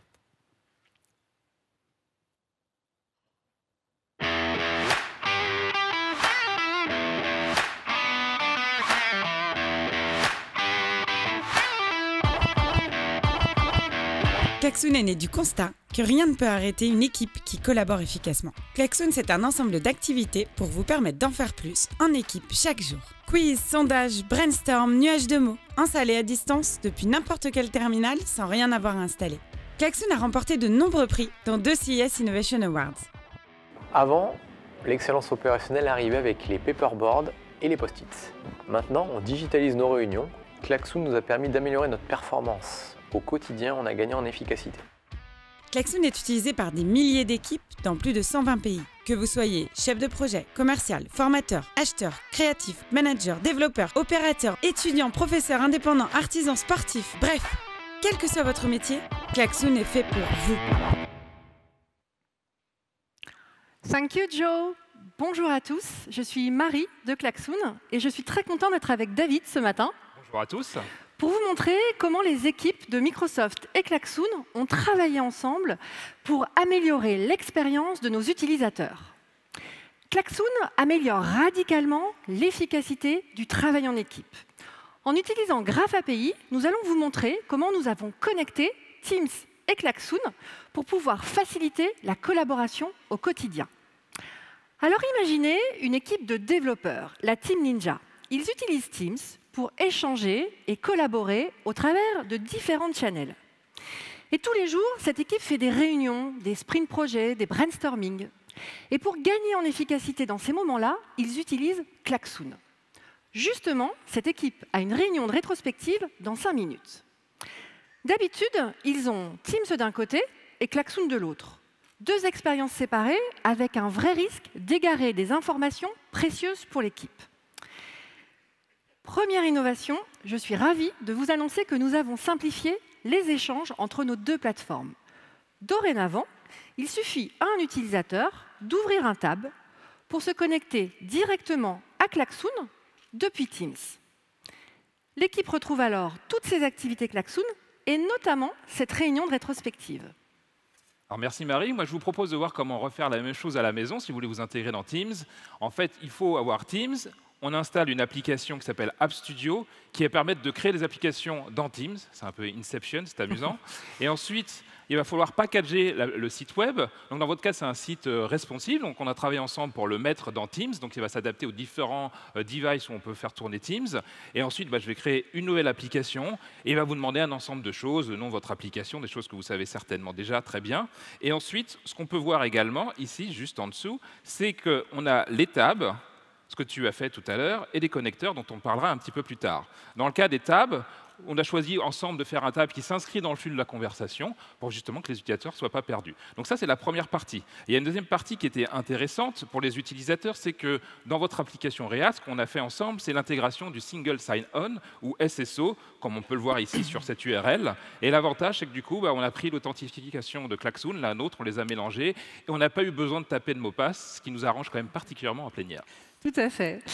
Alors, ce n'est pas tout, on a une deuxième innovation à vous présenter. En simplifiant la connexion entre nos deux plateformes, nous allons proposer de nouvelles dimensions au travail en équipe. Alors revenons à notre équipe de développeurs. C'est l'heure de la réunion, ils la lancent et elle apparaît directement dans Teams. L'équipe retrouve ici ses planches de présentation et puis les activités prévues pour la réunion, notamment ce brainstorm. C'est dans ce brainstorm que l'équipe va réaliser sa rétrospective en partageant des idées de différentes couleurs, comme vous le voyez sur la consigne. Et regardez, c'est parti et c'est du live. L'équipe est en train de partager ses idées en direct. Elles arrivent toutes ici sur l'écran et je peux très facilement les organiser, vous le voyez, comme ils le font, dans l'espace du brainstorm. Alors là, grâce au travail réalisé entre Klaxoon et Microsoft, entre Rennes et Seattle, nous allons proposer aux utilisateurs qui le souhaitent de faciliter la prise de décision grâce à l'intelligence artificielle. C'est simple. Toutes les idées partagées dans le brainstorm vont être analysées et interprétées en temps réel pour suggérer automatiquement des actions à mener. Je vous montre un exemple.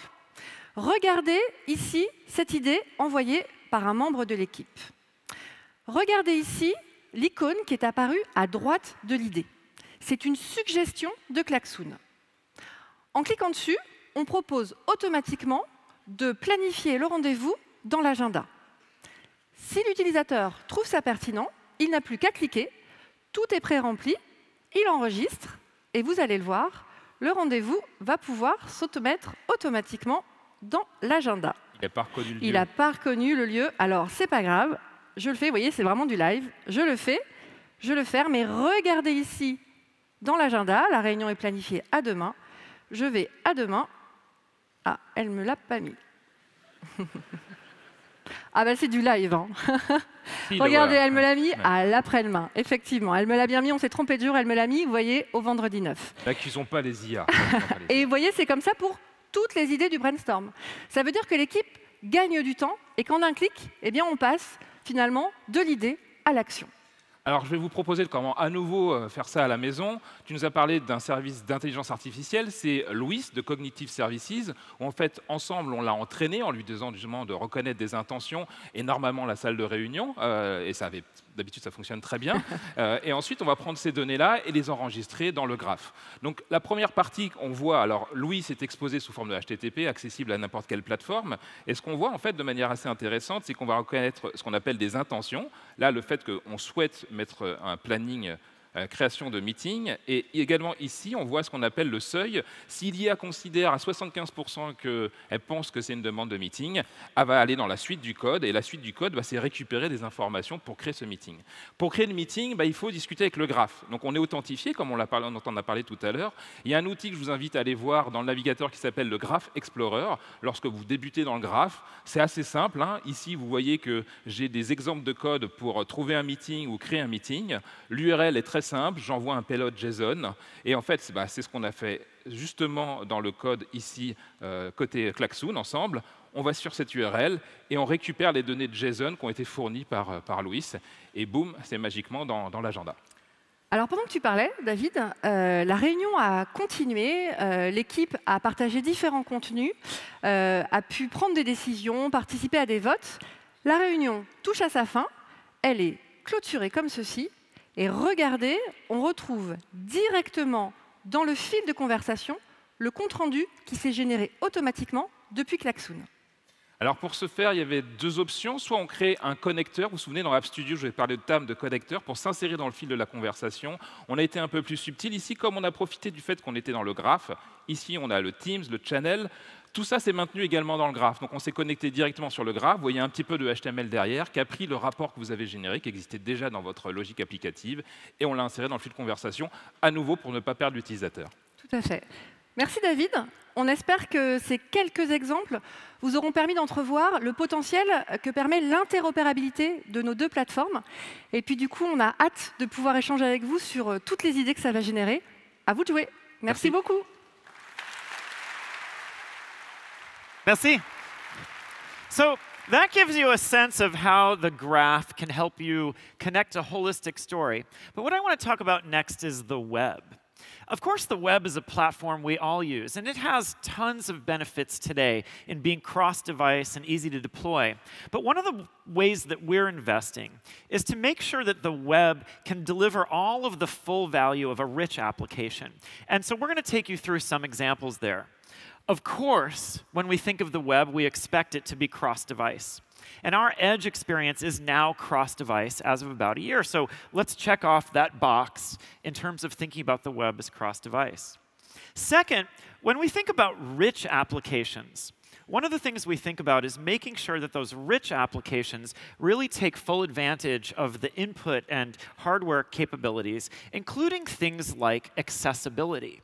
When we think about voice, one of the things that's great about voice is it helps people of all different learning styles and even physical abilities interact with a device. So one of the things that we've tried to invest a lot in with Edge and our web platform is making sure we can deliver on the promise of accessibility. I have a daughter who has dyslexia. And one of the things that we've built into Edge is learning tools that help people with different mental processes, different ways they ingest information to relate. And so she can read web pages and PDFs using voice.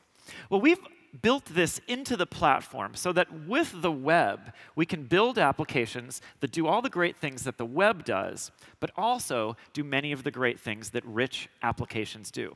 And to get a good look at that, we're going to bring David back onto stage and go through a demo of how web applications, PWAs, can support all of this capability. David? Merci, Joe. Donc moi, je parlerai en français et Joe va parler en anglais. Ma casquette aujourd'hui, cette fois-ci, en tant que développeur, c'est de revoir un site web existant et de regarder ensemble un peu ce qui peut clocher ou ce qu'on pourrait améliorer. Donc c'est un site web assez classique, on va choisir une destination pour aller en vacances. Alors Joe, quelle ville souhaites-tu? Quelle est ta ville préférée? I think you are asking me which city I prefer. Yeah. Paris, definitely. Voilà. Definitely Paris. Merci Joe. Ça nous paraît bien naturel. On va choisir ensuite une date pour aller en vacances ensemble. Voilà. Ensuite, la partie d'après, c'est que je suis obligé de connaître ton adresse email par cœur pour pouvoir me connecter, et c'est terminé. Donc la première étape, ça va être déjà de transformer ce site web en PWA, Progressive Web App, qui permet de se rapprocher des applications dites natives. Pour ce faire, on a un outil chez Microsoft pour vous aider qui s'appelle PWA Builder, qui est ici en preview. Et lorsque je vais mettre mon site que j'ai déjà déployé en production, je vais lui demander d'analyser si mon site est déjà moderne ou pas. Donc il fait une petite moulinette. Et là, je suis dans un état intermédiaire, c'est bien. J'ai déjà un service worker qui permet de supporter l'offline. J'ai également un manifeste que j'ai généré avec cet outil, qui est PWA Builder, donc qui va décrire comment doit se comporter mon application, et j'ai généré les images. Donc on est déjà pas mal. Et donc le site, ici, est déjà fonctionnel pour faire de l'offline. OK, so I think he just described all the ways you can package this, but I was talking about accessibility and making a rich app. How do we know if this can do things like voice and accessibility? C'est une bonne question sur l'accessibilité. Je suis également concerné par l'accessibilité. Une manière de checker le site, c'est de lancer le narrateur. Le narrateur, c'est un outil natif à Windows. Démarrage du narrateur. Edge est le navigateur le plus compatible avec l'accessibilité. Notification. Et ensuite, regardez, en fait, on navigue au tab et je vous demande d'écouter attentivement. Microsoft Eta, no search results, groupe. Il dit groupe. Pourquoi il dit groupe? Pour un aveugle, ça ne va pas lui parler. Donc en fait, je vais lancer l'outil de développeur qui est F12. Et si jamais je lance avec l'outil de développeur ici London, Donc, je vais temporairement couper le narrateur. Oui, c'est l'accessibilité, c'est important, mais bon, des fois, c'est un peu embêtant le narrateur quand vous n'êtes pas forcément aveugle, mais c'est important de regarder ça sur vos sites web. Et regardez ce qui se passe. C'est un groupe, du texte, donc en fait, le lecteur d'écran n'a aucune idée de ce que cela veut dire. Donc, il faut corriger ça. Pour corriger ça, on va dans le code React. On va changer le span qui n'a pas de sens sémantique pour un lecteur d'écran dans un bouton. Je sauvegarde, mon processus de bulle magique recompile l'ensemble. Désormais, si je relance le narrateur, Démarrage du narrateur. donc on va attendre qu'il se lance. Fenêtre nouvelle notif. Localhost et 3 pages. New York. Bouton. New York button. Bouton. Donc cette fois-ci, il a corrigé grâce, on a pu voir ça avec Edge et narrateur. Le fait que je le corrige dans ce site web, bien sûr, va aider tous les autres navigateurs autres que Edge. Donc on a corrigé cette fois-ci le problème d'accessibilité. Du narrateur. Bien évidemment, comme je n'ai pas la chance d'avoir le temps pour tout corriger, je vous incite à aller sur microsoft.com/accessibilité qui vous donnera toutes les bonnes pratiques d'accessibilité pour le web, mais d'autres choses, bien évidemment. Cool. So now you could take, now you've got it working with voice. How do you turn it into like a rich app? So it works like an app. Can you do that? Yes, sure. Donc, pour pouvoir passer sur une app, il faut l'enrichir. On a parlé de graphe et d'avoir une continuité d'expérience. Souvent, les gens nous disent c'est peut-être un peu compliqué l'authentification graphe. Dans la prochaine version de PWA Builder, on va vous aider par exemple à mettre en place l'authentification. Ici, on va vous donner un ensemble de codes à copier-coller dans votre solution. Donc, c'est ce que j'ai déjà fait ici. Et vous allez voir, en fait, une fois que vous avez fait ça, c'est vraiment extrêmement simple de se connecter. Vous avez une ligne de code qui se trouve ici, qui va vous rediriger vers notre portail d'authentification. Donc, j'ai bien sûr déjà mis en place pour gagner du temps. On le voit ici. Je vais me connecter avec un compte que j'ai déjà préconfiguré pour l'occasion. Et vous allez voir la différence d'expérience, c'est que cette fois-ci, il va reconnaître qui je suis avec mon image. On retourne ensemble à Paris, Joe. On va prendre les dates, peu importe les dates ensemble, je confirme.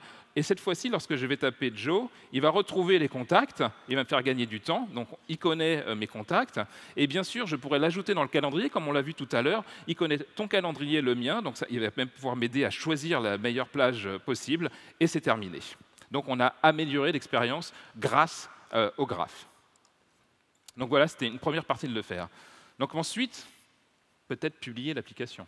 Okay, so you made it a rich app in the sense that now it does voice and accessibility and it talks to the graph and it knows all this data, but it's still like a website. Can it be an app? Alors, pour que ça soit une application, effectivement, il faut le publier sur un store. Donc, soit le store Windows, soit le store Mac. Bien sûr. We're making it possible for all these folks to take the web and build a Mac app? Oui, donc c'est dans la prochaine version de PWA Builder. Awesome. On va vous permettre de packager l'ensemble et on voit le résultat sur ce Mac. On va bien sûr retrouver la même application. Je suis déjà connecté. C'est la même application avec la même expérience.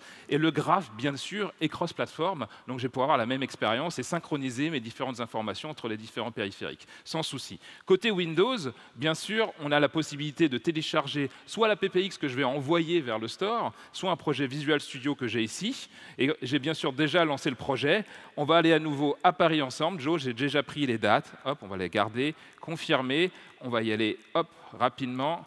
Je confirme. Et à la fin, on a un nouveau bouton qu'on voit apparaître. Puisque comme je suis sur Windows 10, j'ai la possibilité d'utiliser les API de Windows 10, d'avoir d'ailleurs du stockage étendu, pour faire un contrat de partage avec Twitter. Et c'est assez amusant, Twitter est lui-même une application PWA. Donc là, on a deux applications PWA qui discutent ensemble avec le contrat de partage sur la plateforme Windows 10. Merci. Avec plaisir. That's awesome. Okay, thank you, David. So that gives you a sense for how we're trying to take Microsoft 365, enable all of you and other developers to build apps that are truly rich, cross-device, taking advantage of multi-sense like voice for accessibility. And the last thing I want to talk about is the desktop. And there are a couple of quick points to make. The first is we continue to invest in Windows 10 as a terrific computing environment for people to use where apps of all kinds are easily delivered. And the Microsoft Store is the place where we invest in helping developers find new customers. couple of quick announcements here.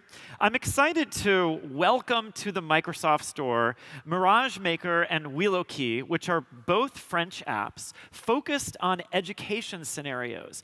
They deliver through the Microsoft Store, and this makes it possible not only for consumers to find these apps, but also for schools to distribute them. Furthermore, within the store, we're moving to a new revenue model, which will be rolling out at the end of this year. If you, as a developer, are finding customers through your website and bringing them to the Microsoft Store for installation, we'll share 85% of the revenue with you. But sorry, I actually got that backward. If we, Microsoft, are helping you find customers within the Microsoft Store, we share 85% of revenue with you. But if you help find customers on your own website, we share 95% of the revenue with you. So it's a much more friendly experience for developers that accurately represents the work that we do or the work that you do in bringing customers to your app. And then the last topic I have for you is a way in which we're combining our value proposition on the desktop with delivery through the cloud in the Windows Virtual Desktop Service. We announced this earlier this year at Ignite, and it is an amazing way for organizations and businesses to connect people with a full, compelling Windows desktop experience. We've built this to support multi-user. We've optimized it for Microsoft 365 and the full Office value proposition. And it's a great way to connect people with a desktop experience. Let's take a look. In this time of digital transformation, businesses are shifting to a modern desktop to empower their people. But not all employees sit in an office, use only one device, or always work from secure locations. What if you could deliver a modern desktop experience to every worker, everywhere? Introducing Windows Virtual Desktop, the full Windows experience virtualized in the cloud. Always up to date and available on any device. Optimized for Office 365, so you can deliver the most productive experience to your users. Delivered on Azure, so IT can quickly virtualize and deploy modern and legacy desktops. The best virtual desktop experience, delivered on Azure. Windows Virtual Desktop. So that concludes my tour through Microsoft 365. And hopefully you leave this session today recognizing how Microsoft is investing in the cloud and Azure and AI to enable incredible infrastructure, but also investing in the human experience of computing with a way that employees and people can be creative and collaborate. And that experience is integrated together across devices through many different senses of use and in a way that it enables all of you to add value and make that whole experience better for people in all our organizations. Thank you very much. Have a terrific conference. Merci.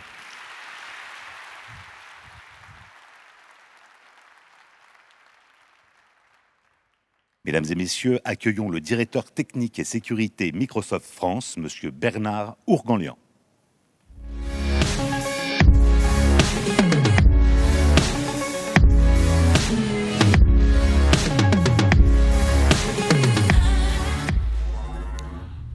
Bonjour à toutes et à tous. Je vois qu'un certain nombre d'entre vous sont en train de quitter l'amphi parce que nous sommes en retard. Donc ne vous inquiétez pas, les prochaines sessions démarrent à 13h30. Donc vous avez le temps de prendre un sandwich et de vous y rendre. On a beaucoup parlé ce matin d'Azure, d'intelligence artificielle, d'Office 365, Microsoft 365. Il est temps de revenir maintenant à un des engagements fondamentaux de Microsoft qui a été rappelé par Carlo puis par Julia tout à l'heure, l'ouverture. L'ouverture, elle est essentielle pour vous comme pour nous. Elle vous permet de libérer votre énergie créative et elle nous permet de rendre possible notre mission, qui est de vous donner la possibilité de réaliser l'ensemble de vos ambitions. L'ouverture est l'essence même du projet dont nous allons parler avec mon invité dans un petit instant. Ce projet n'a d'autre ambition que de rendre le patrimoine logiciel de toute l'humanité accessible à tous. Pour la mémoire, bien sûr, mais aussi pour capitaliser sur les connaissances et les bonnes pratiques et s'appuyer sur cet existant pour continuer de progresser. Je vous propose de découvrir en images le projet Software Heritage.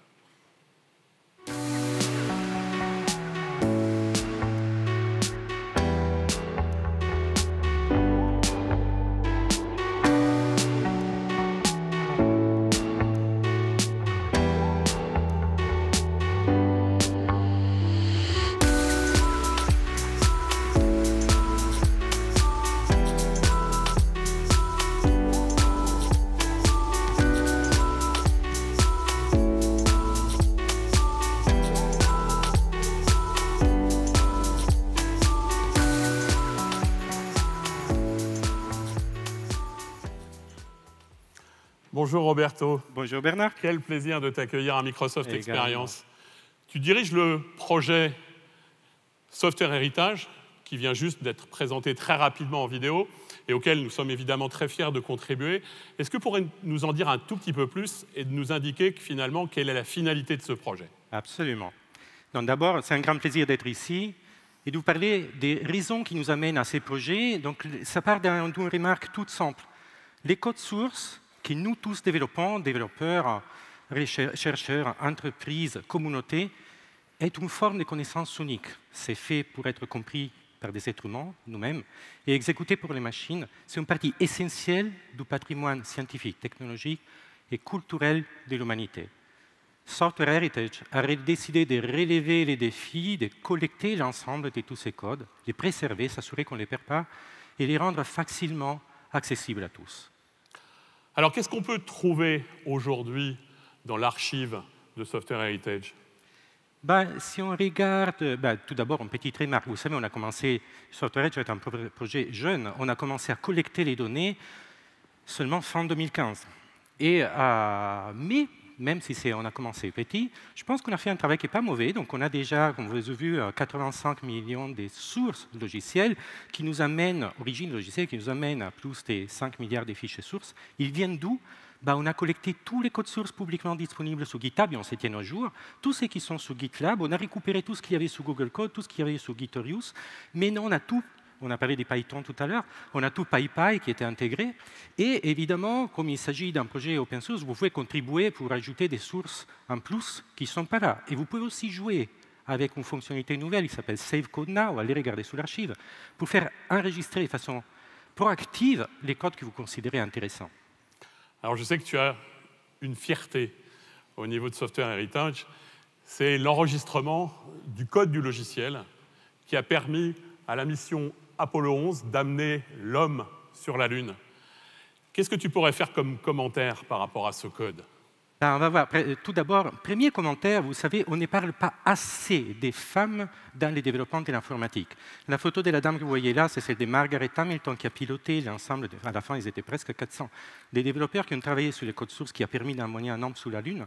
Et alors à l'époque c'était compliqué, donc on travaillait en assembleur. Donc, vous voyez là un petit extrait, non, des codes, c'est juste la dernière ligne, là, les P12 tables, etc. Mais les commentaires qu'il y avait étaient intéressants, il y avait tellement de difficultés à comprendre ce qu'on faisait qu'on mettait les commentaires partout. Et là, vous voyez, c'est les codes sources qui permettent d'allumer les réacteurs du module lunaire. Et dans ces codes sources, vous trouvez quelques commentaires. Par exemple, vous explique que c'est une routine unique et les variations sont obtenues en appelant des tables, essentiellement, en paramètres. Et là, les développeurs écrivent directement « Oni soit qui mal y pense », c'est-à-dire « honte à vous si vous pensez mal ce qu'on a fait, essayez de faire un peu mieux avec la machine qu'on a ».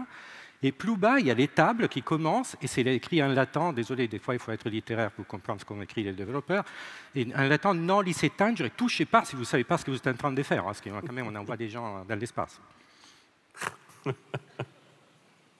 Alors concrètement, quand on regarde la plateforme Software Heritage, parce qu'il s'agit vraiment d'une plateforme, qu'est-ce que tu imagines qu'on puisse apporter de nouveau aux développeurs dans le futur?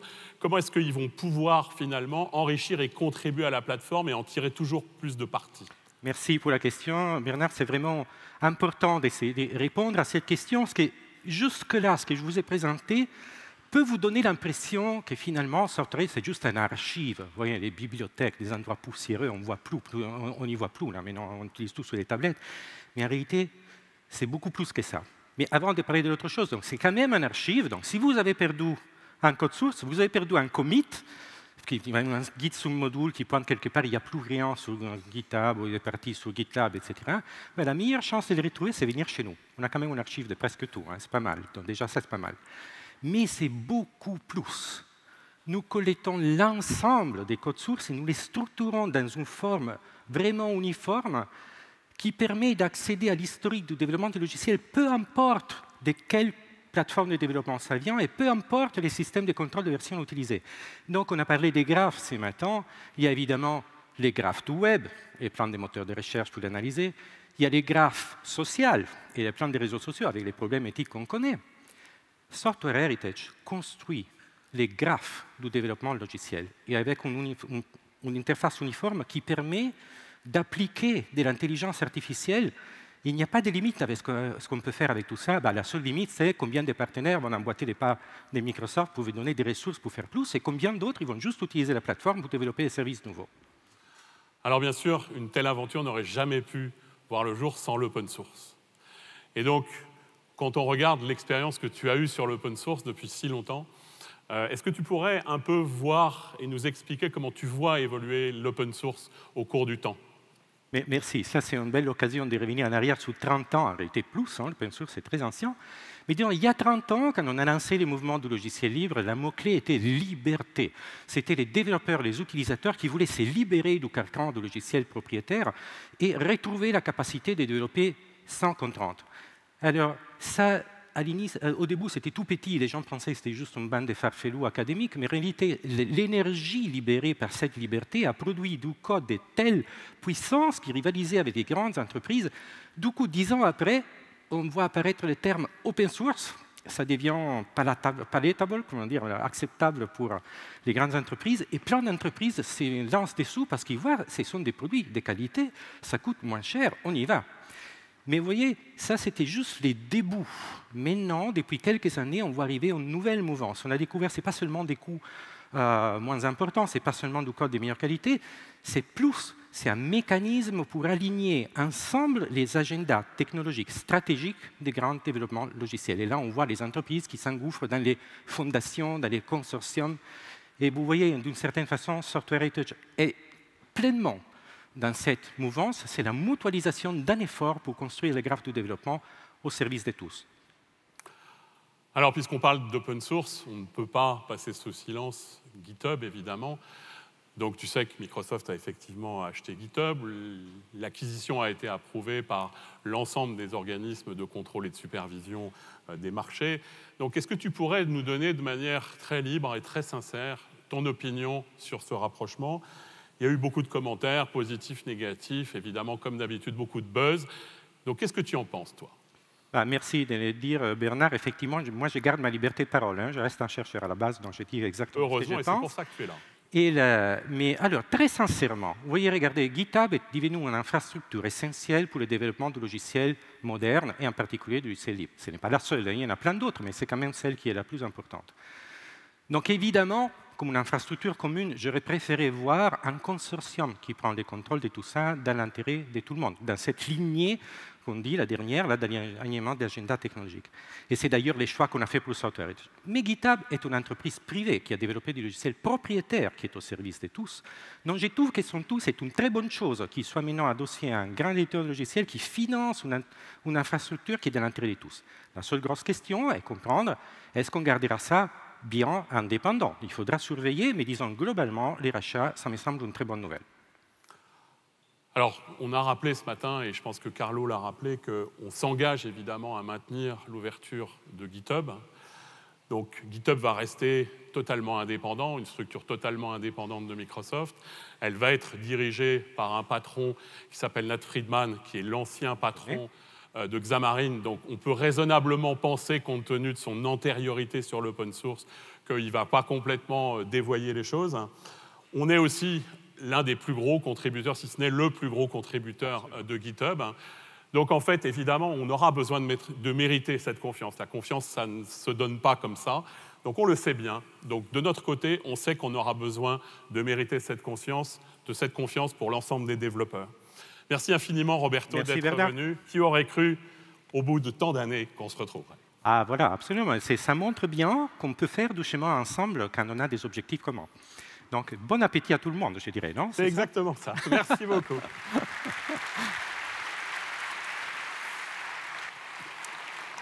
Alors je vais conclure cette conférence en revenant très rapidement sur l'annonce qui a été faite hier. L'annonce selon laquelle Microsoft a obtenu l'agrément d'hébergement de données de santé sur nos 4 data centers en France et sur l'ensemble de nos services cloud. Azure, Office 365, Dynamics 365. Cette certification, elle conforte notre stratégie d'investissement en France, qui s'est bien sûr concrétisée par l'ouverture de ces 4 data centers, ouverture officiellement réalisée en mars dernier, et aussi notre engagement de conserver l'ensemble des données qu'ils hébergent sur le territoire français. Elle concrétise aussi le niveau de sécurité de nos data centers, puisqu'en fait, pour obtenir la certification hébergeur de données de santé, il fallait à la fois être certifié ISO 27001 pour ce qui concerne la sécurité, ISO 27018 de manière partielle, ainsi qu'ISO 20000. Il se trouve que nous étions également certifiés sur l'ensemble de ces normes, et c'est une des raisons pour laquelle il a été relativement facile, si j'ose dire, d'atteindre cette ambition qui était effectivement d'obtenir cette certification hébergeur de données de santé. Aujourd'hui, nous pensons être le premier acteur majeur du cloud public français à obtenir cet agrément, et nous en sommes extrêmement fiers. Donc c'est sur cette bonne nouvelle que je souhaiterais conclure cette conférence, en sachant qu'à cette heure, à cette minute, à cette seconde, l'ensemble des portes de cet auditorium sont désormais fermées. Vous êtes rentrés dans un escape game dont vous ne sortirez que si vous en trouvez la solution. Je plaisante. Je vous souhaite une excellente journée, à bientôt.